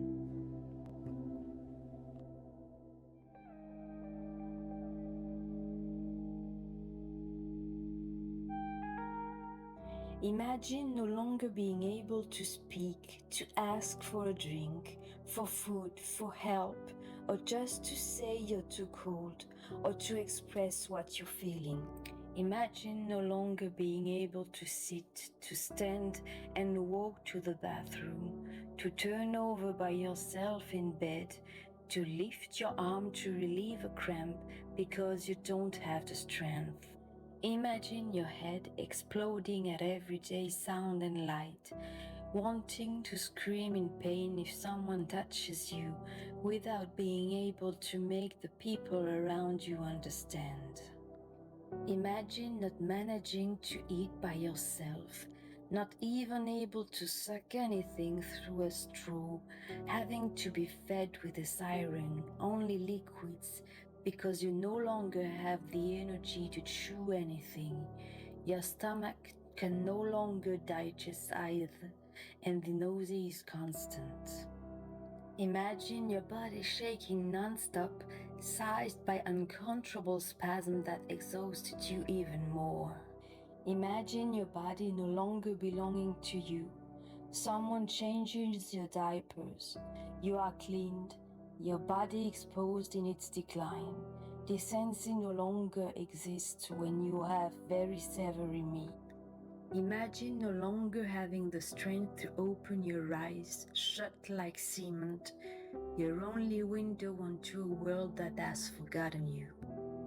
Imagine living like this day after day, for weeks, for years, in discomfort, ignorance, and indifference of those who should be helping you. My 12-year-old son doesn't have to imagine. He has been living it for almost 4 years now. He lived the impossible in front of the helpless eyes of his family. He shares the distress of millions of Myalgic Encephalomyelitis patients around the world.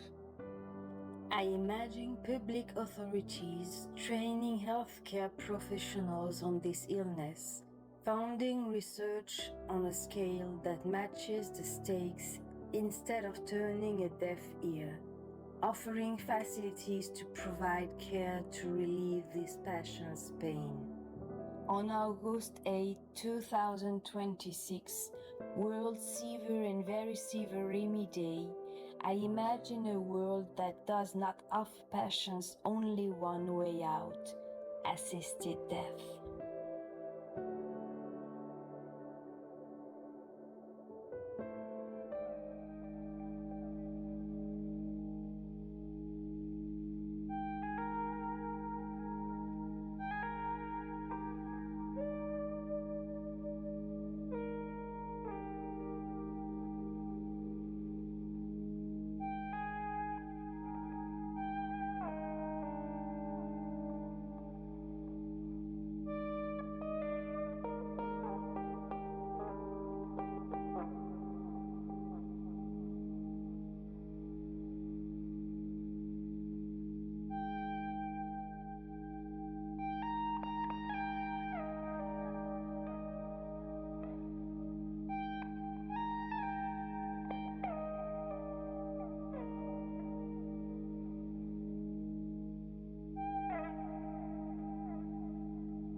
Mast cell activation sucks. It's caused because of this little mast cell that releases histamine into my body, and because of that, I end up breaking out in hives and rashes. A histamine bucket fills with things around me, and it causes symptoms throughout my entire body. This includes my bones, which feel like they're on fire, and I get brain fog so bad at times that I can't think clearly. I am able to cope with a lot of this stuff by having good friends that are in similar situations and hope that we can take a trip together someday. And I've learned to cope by learning to love and care for myself. Someday I hope to travel to visit a friend of mine I haven't seen for many years. But in the meantime, my mast cells are holding me captive in this bubble of isolation. I wish people would stop saying get well soon and that they would say, I hope it eases.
Oh, man, my mic was off. Okay, so I want to talk specifically about this piece for a second because this is me.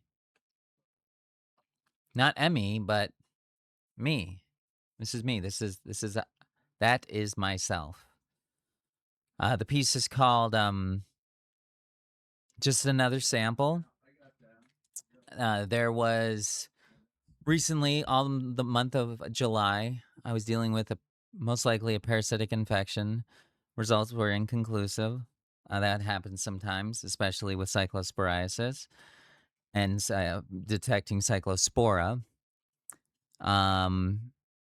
So this conversation might get a little into the void of what it was like, but you'll see papers and news talk about that it was explosive diarrhea, and to an extent that's true.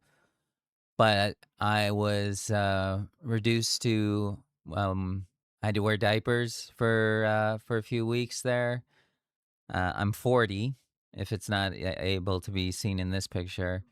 31 years of severe ME, that's true. I got Epstein-Barr virus, chronic fatigue syndrome, when I was 8 years old, 8 or 9, after, it was not due to, but it was after a car accident.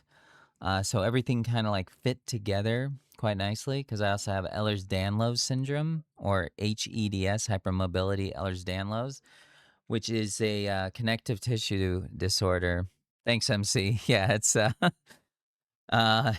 rough. It's rough in this makeshift hospital we call our home. I live with my dad. I'm permanently disabled. I'm not able to work. I wouldn't be able to even do like work requirements if I lived in a certain state that required it. They say it's only 80 hours a month. Well, you can go fuck yourself. I'm gonna say it how it is. And yeah, so I had to give up my car. Not able to drive. My fatigue is extremely debilitating. I have been where I've been bedbound for weeks at a time, especially when I had my skull surgically attached back to my spine due to a connective tissue disorder. And the cyclospora was as if I was dying on the toilet every time. I couldn't even keep water in, and I was having problems for 19 days straight. It was 4 days straight. There was a break of a day, and then it was 19 days straight. And I was almost hospitalized twice. I couldn't even keep water in. We were worried that maybe the only way that I was going to get my fluids was by IV. I was super dehydrated. Oh my God. MC, it was. And then we ordered Pedialyte. My dad ran to the store to pick up Pedialyte because my doctor said, you gotta drink electrolytes hard. And it was weird to hear a doctor talk like in the vernacular of the current time. Like, you want me to hit these electrolytes hard? Okay. Sup, bro? That sounds fire, you know? I'm 40, give me a break. And I just thought it was really funny. So my dad runs and gets me Pedialyte, and there was 2 versions. There was Pedialyte Sport, which was pomegranate cherry. The flavor was amazing. I don't know. There's some people that don't like Pedialyte because it tastes too artificial. It's like the only thing you can drink when you're a baby and you're dehydrated, though. And I loved grape. That was my flavor. Purple's my favorite color. And so I'm drinking the Pedialyte Sport, and then no, I couldn't keep the water in. That was the thing. I could keep the electrolytes in, but Pedialyte Sport, very important, it contains milk ingredients. I'm lactose intolerant. I was throwing up for 2 days straight because I drank the wrong one. And I mean, this feels like I'm trauma dumping now. It's my channel. I'm just telling my story. We're just chatting. We're just hanging out as I'm dying on the toilet behind you. Oh, what a family friendly stream. No, I knew this was an adult stream. Anywho, it was one of those things where I talked to my doctor and he's like, maybe try the regular Pedialyte. And I'm just thinking to myself, really? This has milk ingredients? Because he called me. That's how serious this was. He called me when I said, now I'm vomiting. He called like instantly. This is a telemedicine, usually health center. I'm with Rhythm Health, RTHM. I absolutely love them. But it's expensive. Specialists like this, they deal with ME and long COVID and invisible illnesses only. Yeah, doctor actually called me, like called my house saying like, is everything okay? What do we need to do so you don't have to go to the ER? Because he didn't want me to go to the ER. Especially with potential cyclosporum, I was at a very weak position, so I could have gone in and anything could have been my last day on this earth. If I went to an ER and caught something, right? Like even if it's just like, oh, it's just rhinovirus, common cold. Yeah, that's a death sentence when you have a weakened immune system. Anywho, I should have put a warning saying like trigger warning. And too late. The So I tried the regular Pedialyte. Regular Pedialyte worked, thank God. And then I also went. I know, and I have long COVID MC, and it's I've only had COVID once, and it reactivated my ME. So I was doing like pretty good. I was taking care of my dad who was recovering from his surgery. It had been a month, no, like a couple months that I lost my gallbladder due to COVID. No. Sorry. I'm getting my timelines mixed up. I am a little brain foggy today. Also, it's an emotional day. So let me just take a step back. I was recovering. Things were looking good. I was starting to lose weight. Things were kind of not going back to normal. There's no more normal. But it was going back to finding joy again, even if it was intermittent in my life. And then I got COVID. 2 weeks later, they had to remove my gallbladder due to extreme inflammation and gallstones. It was due to COVID. We found that later. Like my doctor can pinpoint it. He said, your blood levels now look like this. This is long COVID. Like that's what it is. And it was just one COVID infection. And I was pretty much asymptomatic. So that reactivated everything. I lost everything I was working on. I was bedbound for a few months after that. I was having trouble even like catching my breath. I didn't have a cough. I never had a cough at all, which was great. But Cyclospora, yeah. So he wanted to make sure that I didn't go to any kind of unclean environment. Because too, like, who knew how long the lines were, right? I live near LA, so I don't know how the hospitals would have been, because this was just last July. And also, too, like Cyclospora was running rampant. So if I didn't have it, I could have caught it because bag lettuce, that's in your meals at a hospital. Sad but true, it is. And we were a bag lettuce family. I guess we will now be a fresh lettuce family, but right now we are a no lettuce family. I'm also not doing like green onions, but the one thing that also that I would recommend to people that think they have cyclospora and they're not being able to keep anything down, do your body a favor and switch to a brat or a low impact diet. Now, brat, because the first 4 things on it are bread, so that's white bread, rice, applesauce. Wait. Bananas. Bananas is B. Sorry. B for bananas, R for rice, A for applesauce, T for toast. Now, there's other things on the brat diet that you can eat. There's a whole list, and it says what to avoid and what to take in mildly. But the way my mom described it is it's leaving your body at such a rapid rate let your body at least be able to expel things that aren't going to be too harsh on you right now. And it was great advice. I'm so glad I listened to my mom and that I took that advice. But yeah, so this was the piece. Just another sample because they needed a sample to test. I'm sure you know what sample that was. It's not a blood sample. I'll just say, not to get too graphic, but the sample that was coming out was so toxic that I needed a freaking gas mask to even collect it because I was like gagging too much, and it's because of whatever poison was in me. Like it made everything coming out of it made my sweat smell like even worse. And I don't sweat because of dysautonomia and POTS, so I don't know I'm sweating.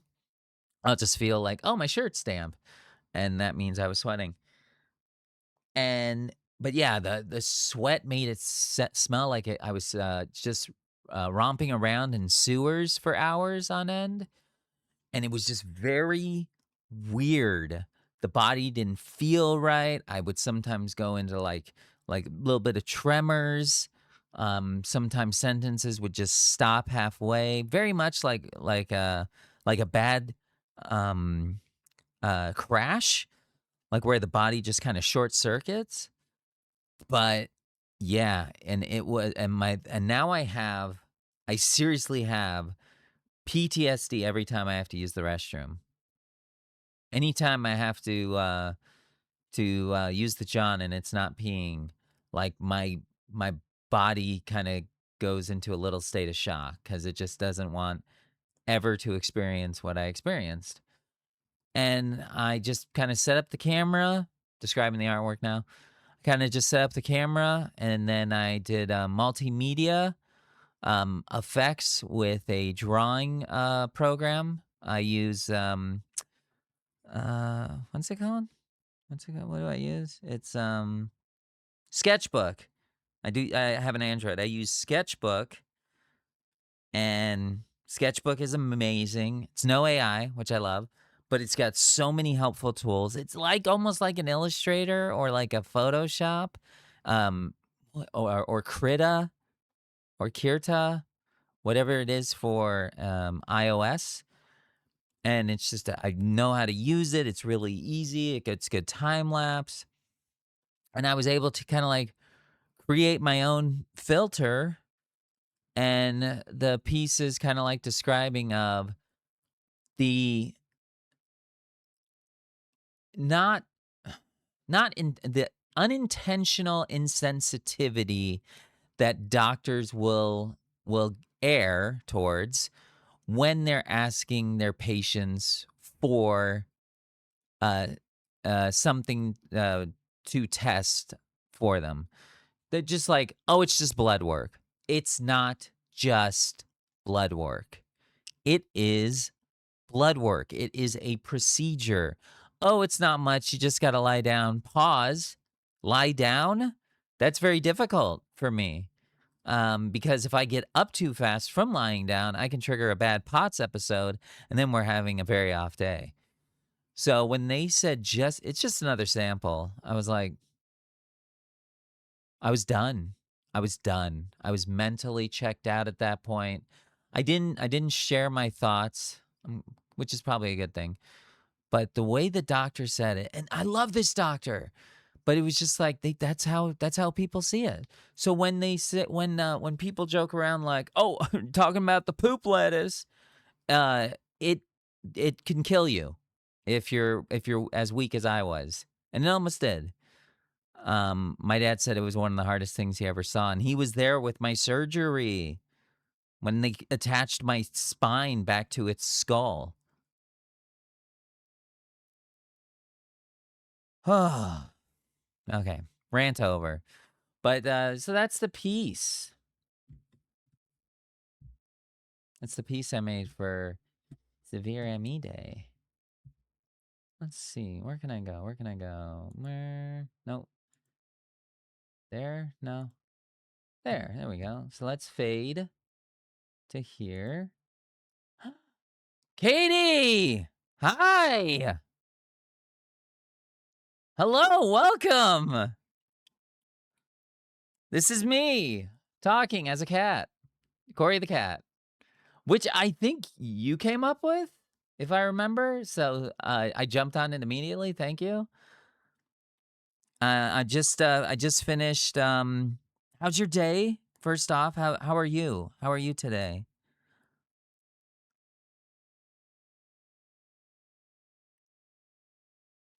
No worries, no worries. I'm also gonna be posting this video onto YouTube. I'm gonna chop it up, and I think I'll send it over to the boss.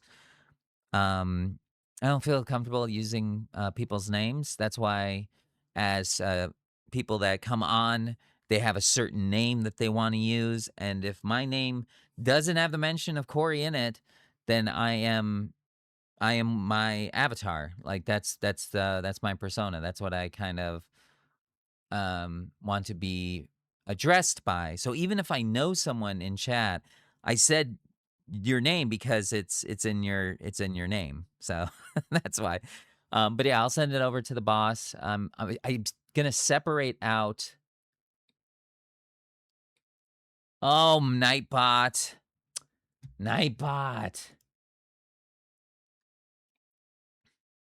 Hopefully Nightbot sometimes mean. So let's say, hold on.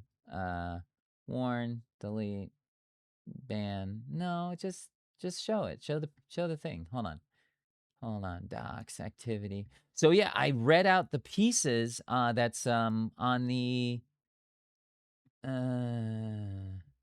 that's not it either.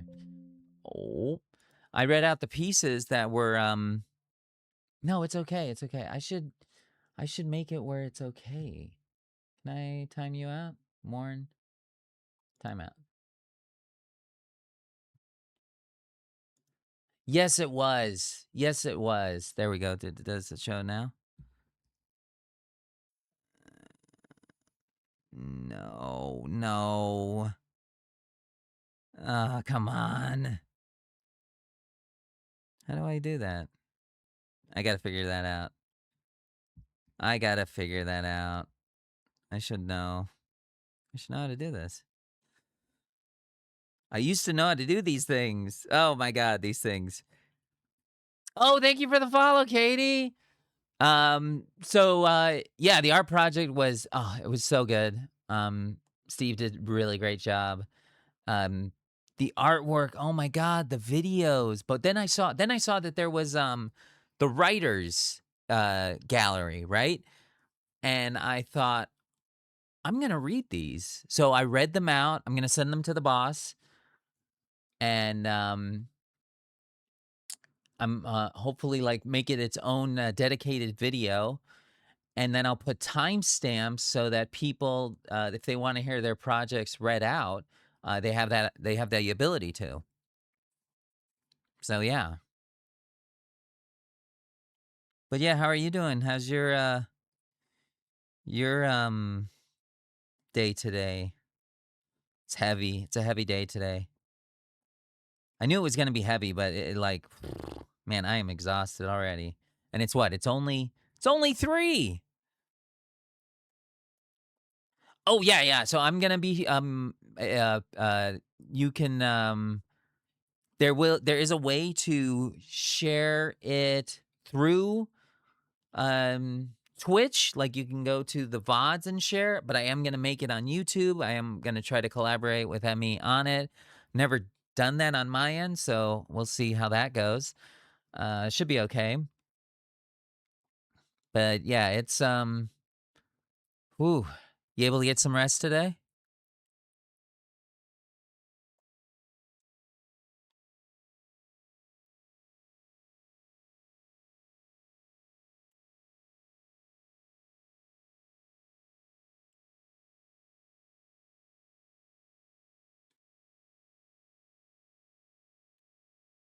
Oh, thank you, Katie.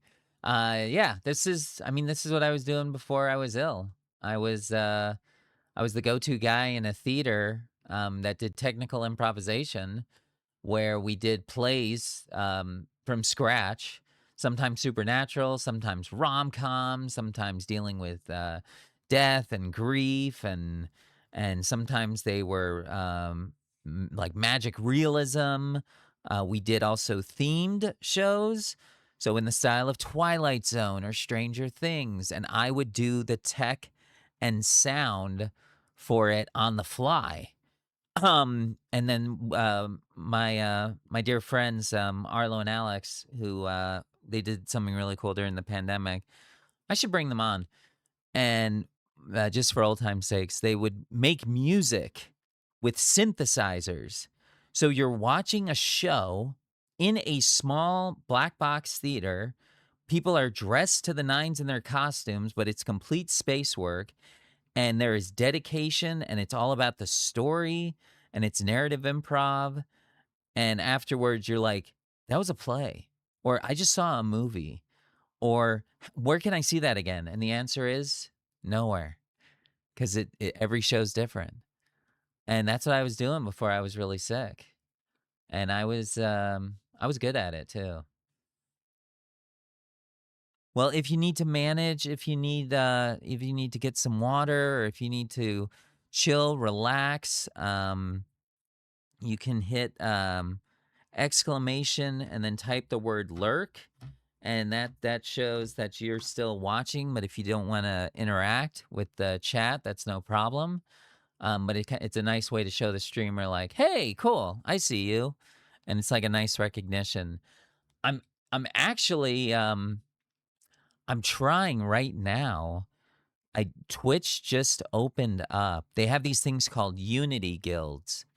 And Unity guilds are for if you uh, connect with or are representative of a larger group that's bigger than yourself, right?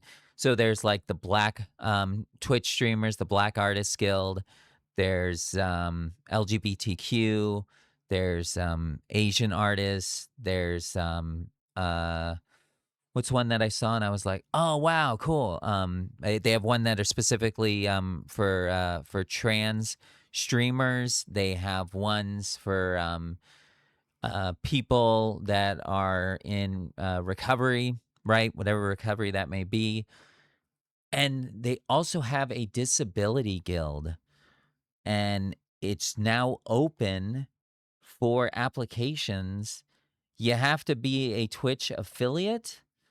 Thanks, MC.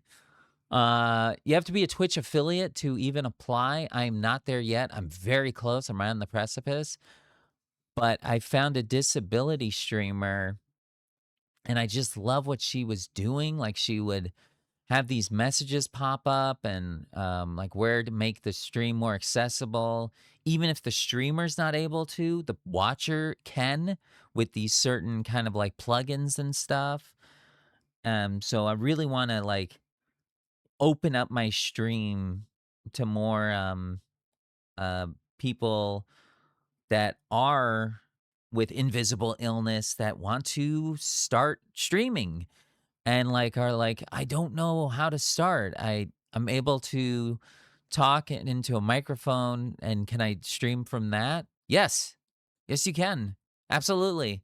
You do not need the most expensive mic or the fastest gaming computer. There's some people that just stream talking. It's called just chatting. It's like what I'm doing right now.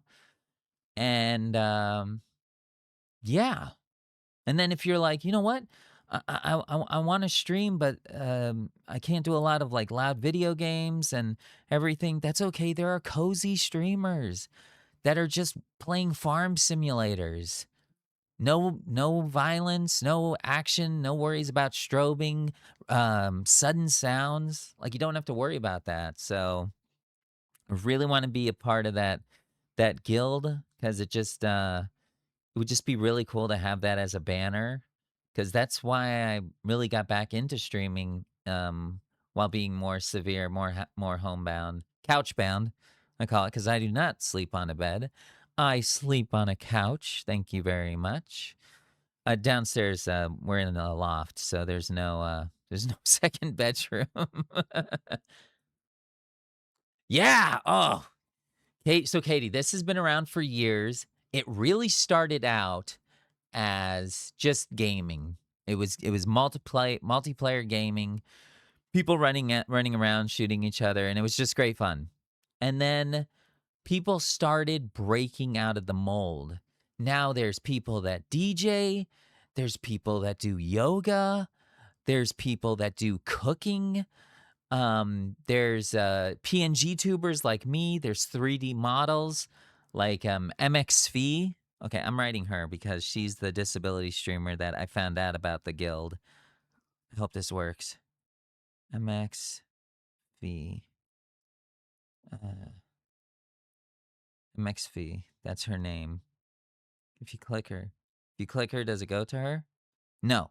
But check her out. She's an Australian disability advocate. She's been streaming for 4 years now. But you'll also, if you're a follower, you get notified. If you have Prime, you can subscribe for free, 1 Prime membership, and then you become a subscriber of a channel. There's a way to donate. These things are called bits. And that's not why I do it. Like that's the icing on the cake. I do it because my heart right now, it is 85 degrees in this house. The air is on. It doesn't really work. And my heart rate, 64. Yeah, Amazon Prime.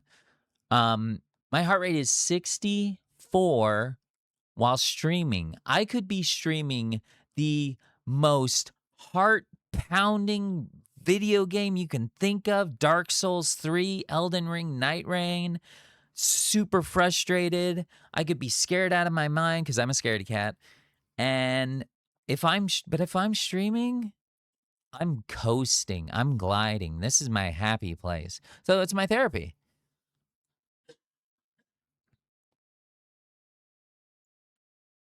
And I just got a new microphone. Oh my God, it's the best. It's the best. I've waited for 4 years because before this I was like podcasting. I had a horror video game podcast I did with my friends. See No Evil. Let me type this in. So if you're like, oh my God, are you on socials and stuff? I am. That's where you can get all the socials. It says AI. I don't use the AI. I try not to. I make everything from scratch. I call myself the photo alchemist because I put magic into the static medium. The background behind you. Everything except the character model, the animations of it, yes. But the character model was drawn by my friend, Rosefire Tavern. They are an amazing artist, and I just asked them, I said, hey, here's the concept. I'd be a grayish looking old soul cat who's seen some things and has eyes that are apertures for camera lenses, because he can see into the void of the darkest creatures that were on this earth before even humans were around. And he's like, yeah, I think I can do that. So the Photo Alchemist was born. But Photo Alchemy started out as a Twitch show that I did when I was part of a theater called Outpost 13. During the pandemic, we took that impro style of improvised theater and we brought it to Zoom. And we had a live cutter. So someone was cutting back and forth between the characters when it was close-ups. When the character was either talking or not talking. We had effects. We had music that the actors could all hear and then feed off of. Thank you. Me too. And I am a cat lover. Zoe's not here right now, but she's 20 pounds, so you know when she's there, because I stop everything and I might hit the mic because I'm trying to play with her. I don't grab her because that's too much. But I kind of just, almost like in a way like saying like, hey, we see you, we recognize you. You're welcome to come in. You don't have to. I just kind of open my arms. I show her my hairy legs and whatever shorts I'm wearing, and she's either like, "Nah, dude, I'm good." But then if I throw my blanket on, she's like, "Okay, now we're talking." And then if she jumps, that's also my therapy. That's my nurse assistant practitioner. Now, one day when I can afford it, this will be a 3D model. Now, what does a 3D model cost? Oh, thousands of dollars. That's ridiculous. They're called mamas who draw the model, and then they're papas who rig the model. And that would be where if I'm surprised, my mustache would twirl. If I'm moving my head around, you would see it. You would see my eyes close slowly if my eyes are beady because I'm getting tracked by my phone. That's a dream. That's in the future. I'm not anywhere near that, but that's what I would go for. And one day I think I can get there, but it takes work, it takes energy. Doing this streaming, like how long have I been streaming? Let's see. I've been streaming 2 hours, 36 minutes and 40 seconds. That's a long time. Like I should rest, and I'm probably going to. But I had to chat with you, Katie. So now we've been in the writers guild together. We weren't in the same group, but it was still cool to know that you were there. And then and working with you on the social media and seeing all the things that you share, and I'm so glad that that your voice could be there in Washington this year, because I think your story is really it's really important to hear. And how we doing in terms of symptoms? Low symptom day. Your dad has one of those mustaches? Your dad's already awesome, but he just got even cooler in my books. People always come up to me that can't grow facial hair, and they're like, "Man, I wish I could have your facial hair." I'm like, "I do too." um, I love facial hair. Oh my God. It is so, that's where I found myself, really. Uh, that and my voice. That's kind of like my identity. So I told my friend like basic idea. I didn't tell him like what type of mustache or anything. And then he showed me the cat, the photo alchemist, and I just started crying hysterically. I call him and he's like, "You okay, man?" I'm like, "I just want to say thank you." He's like, "Oh God." He's like, "You're welcome." And I'm like, "It's everything." He's like, "Well, I had to make sure it looked like you." He did. He nailed it. He nailed it. He did such a good job. Super talented. But yeah, I was he was like he said he's like, "I'm going to be honest, I had a really hard day, so I don't know if I can handle this much emotion right now, but let's talk soon." I'm like, "That sounds good." I couldn't help it. I couldn't help it because he surprised me with it, cuz I said like, "This is what I want to do. I don't know if I can." Um and I told him like no rush, because he's, he's an artist working on his stuff. And then the day before I was going to debut that I'm back to streaming, there he was in my inbox, delivered by a digital pigeon. Cuz like pigeon mail, pigeon mailer, cuz we're old souls. So any chance I get to do this, any day I get to do this is um I'm internally grateful. And to have you now here as part of that day today, Katie, like that's like, thank you for being here. So now I have to cut some stuff together, figure that all out. But Katie, did you order the Wimmel book? Is it out?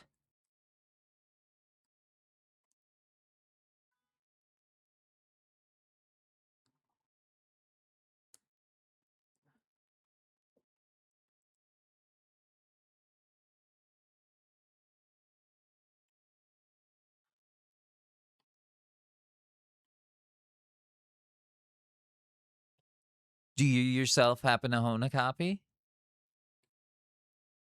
The reason I'm asking is I really enjoyed reading other people's works, kind of just sight reading it. It is out. Yes and yes. Okay. I'm thinking about reading it and just streaming it and then posting it on YouTube in parts.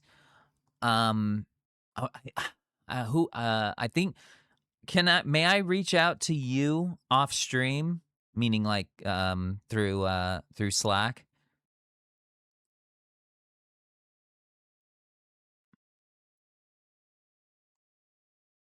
Okay. Because I'm wondering, like, I feel like I got to ask permission. That might just be because I don't like to upset the apple cart. If I had my druthers, I would be a little more confident and like, yeah, I'm gonna do this. And then someone tells me like, hey, maybe you shouldn't have. Okay, well, next time. But I think I need to ask permission because maybe, oh, you know what? I'll do this. I'll say, hey, I want to collaborate with you guys, you folks, you fine folks, over at Wimmel, and say, like, this is what I'm interested in doing. Is there any words, any copy kind of that you'd want me to say or to point to? Is there maybe like maybe they want to highlight, oh, the writers room that people can go to every Thursday if they want, right? Like how to get there. Or maybe Wimmel's just like, yeah, cool. I'll just have our book show up and the link to it. Great, I would do that too. Oh, I think because it's printed, you don't. I don't have to ask for permission, but you certainly can. Okay, then I won't ask for permission. Pillow writers. Pillow writers. Frick. I couldn't think of it. That's a sign that it's time to leave. So I will end this stream by saying thank you so much to everyone that stopped by. Now, Katie, you'll get notified whenever I go live. Yes, time for rest, time to eat, and then I'll cut up the video. I'll do that tomorrow. So I did my day. I showered yesterday. I rested. Oh, I want my video to go out for August 8th because I'm doing a different day of a month in the life of chronic illness, the highs, lows, the doctor visits in between. I've been posting it and just been watching a lot of influencers and stuff. And it's like, okay, what if someone made like a cool kick-ass dinner but had to rest 5 times in between, right? And then while I'm resting, and you can see I'm resting in the video, I start to talk about what POTS and dysautonomia is like. Or this is what I do to prep so that I don't overexert myself the next day. You know, things like that. Like why can't there be a person that does that? Or that has all these like cool edits and then you find out, oh, they crashed 5 days later. And here's what a crashed video looks like. So I wanted to do that not only because of severe ME awareness, but kind of just to test myself, give myself a goal, something to achieve, something to look forward to. Because again, like I was making Instagram videos, geez, 2 or 3 times a day. I didn't know the algorithm back then. I found out that that was a terrible idea. Your videos go nowhere. But that's what I love too about just being able to be in the social media working group, just to give back because this community has helped me in so many ways. I'd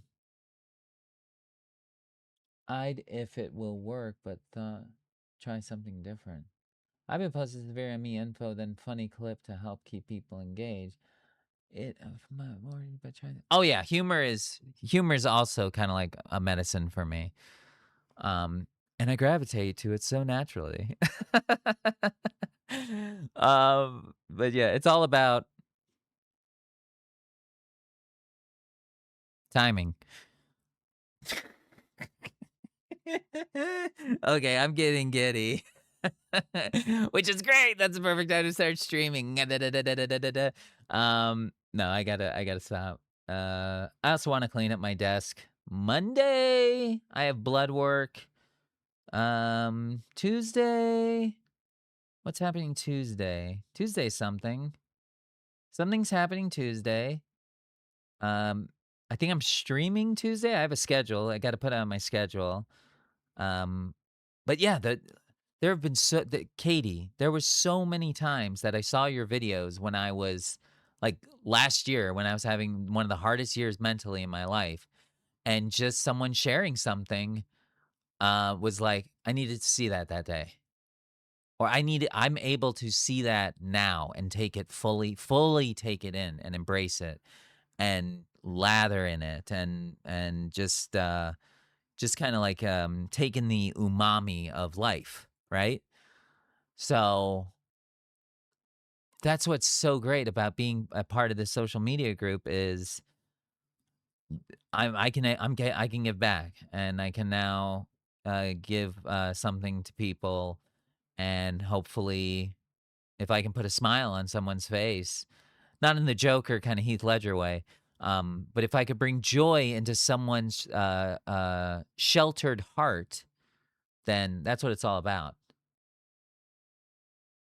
No, she will spam. She will spam, Nightbot. I'm timing you out. I'm timing you out. Yeah, of course, of course. So I think that's it, and it's time to rest. But I hope you have a great rest of your day, everyone. If you have been watching this on YouTube, if you want to see more, you can go to emmyaction.net. And you can find out all about like what Emmy Action. They're a nonprofit organization. We're a nonprofit. I don't know if I can say we're. They are. I work with them, not for them. They are a nonprofit organization that is all about Emmy, myalgic encephalomyelitis, and long COVID advocacy, action, and results, because that's what they're about. Like we've gone to Congress. We have people on the medical side of things that are looking into research, because that's when research. Yes, you can. Okay, I'm gonna say that. I thank Katie at the next meeting for saying that I'm welcome to say that I work for Emmy Action. I can now say that I'm part of the organization, not just here for it. But yeah, even just seeing everyone on Wednesday, just have that little check-in. It's so meaningful. Geez, connection. That's all we want, right? As human individuals. Humanity, the thrive to connect. I think my stomach's hungry. I don't get hunger sensations though, so I don't know. But I think it's time to eat. So yeah, I'm going to do that. So that's it for me for now. I'll be back on, I believe, Tuesday. Let me check my schedule really quick. Oh, do I do this? Do I do this live? Hold on. I might do this live. I might have a picture show up live so that people can see it. Where is it? Holy cow, my arm's going numb. I'm not even using my arm right now. They think it's a CIDP. Are you familiar with that one, Katie? Because I sure wasn't. Is this it? Yeah, there it is. Okay, I'm going to share this to myself. Share. Subject. Sketch. Is it there? It is. Send. Okay, now I'm going to open this live. CIDP. Yes, it's actually polyneuropathy. That's the P. So it is chronic inflammatory demyelinating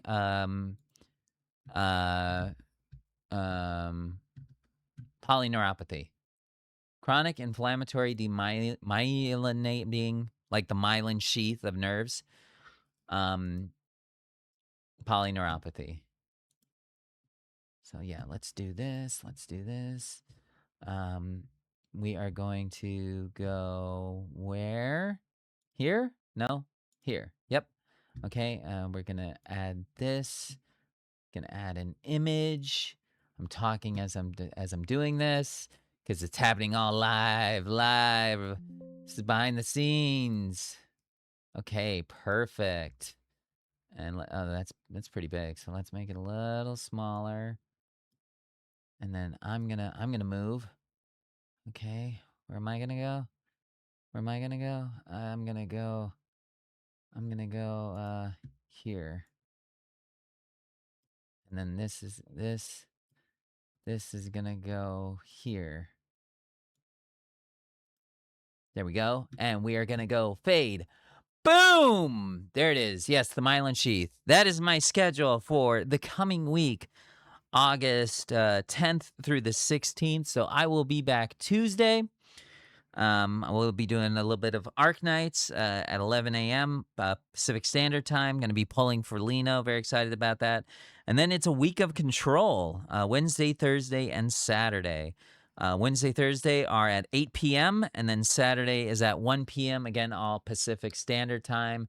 And you damn right I made that streaming schedule all on my own without any AI. Shabam! Because that's how I do it. All right. Everyone, have a great rest of your day. Get some rest, and I will see you next time.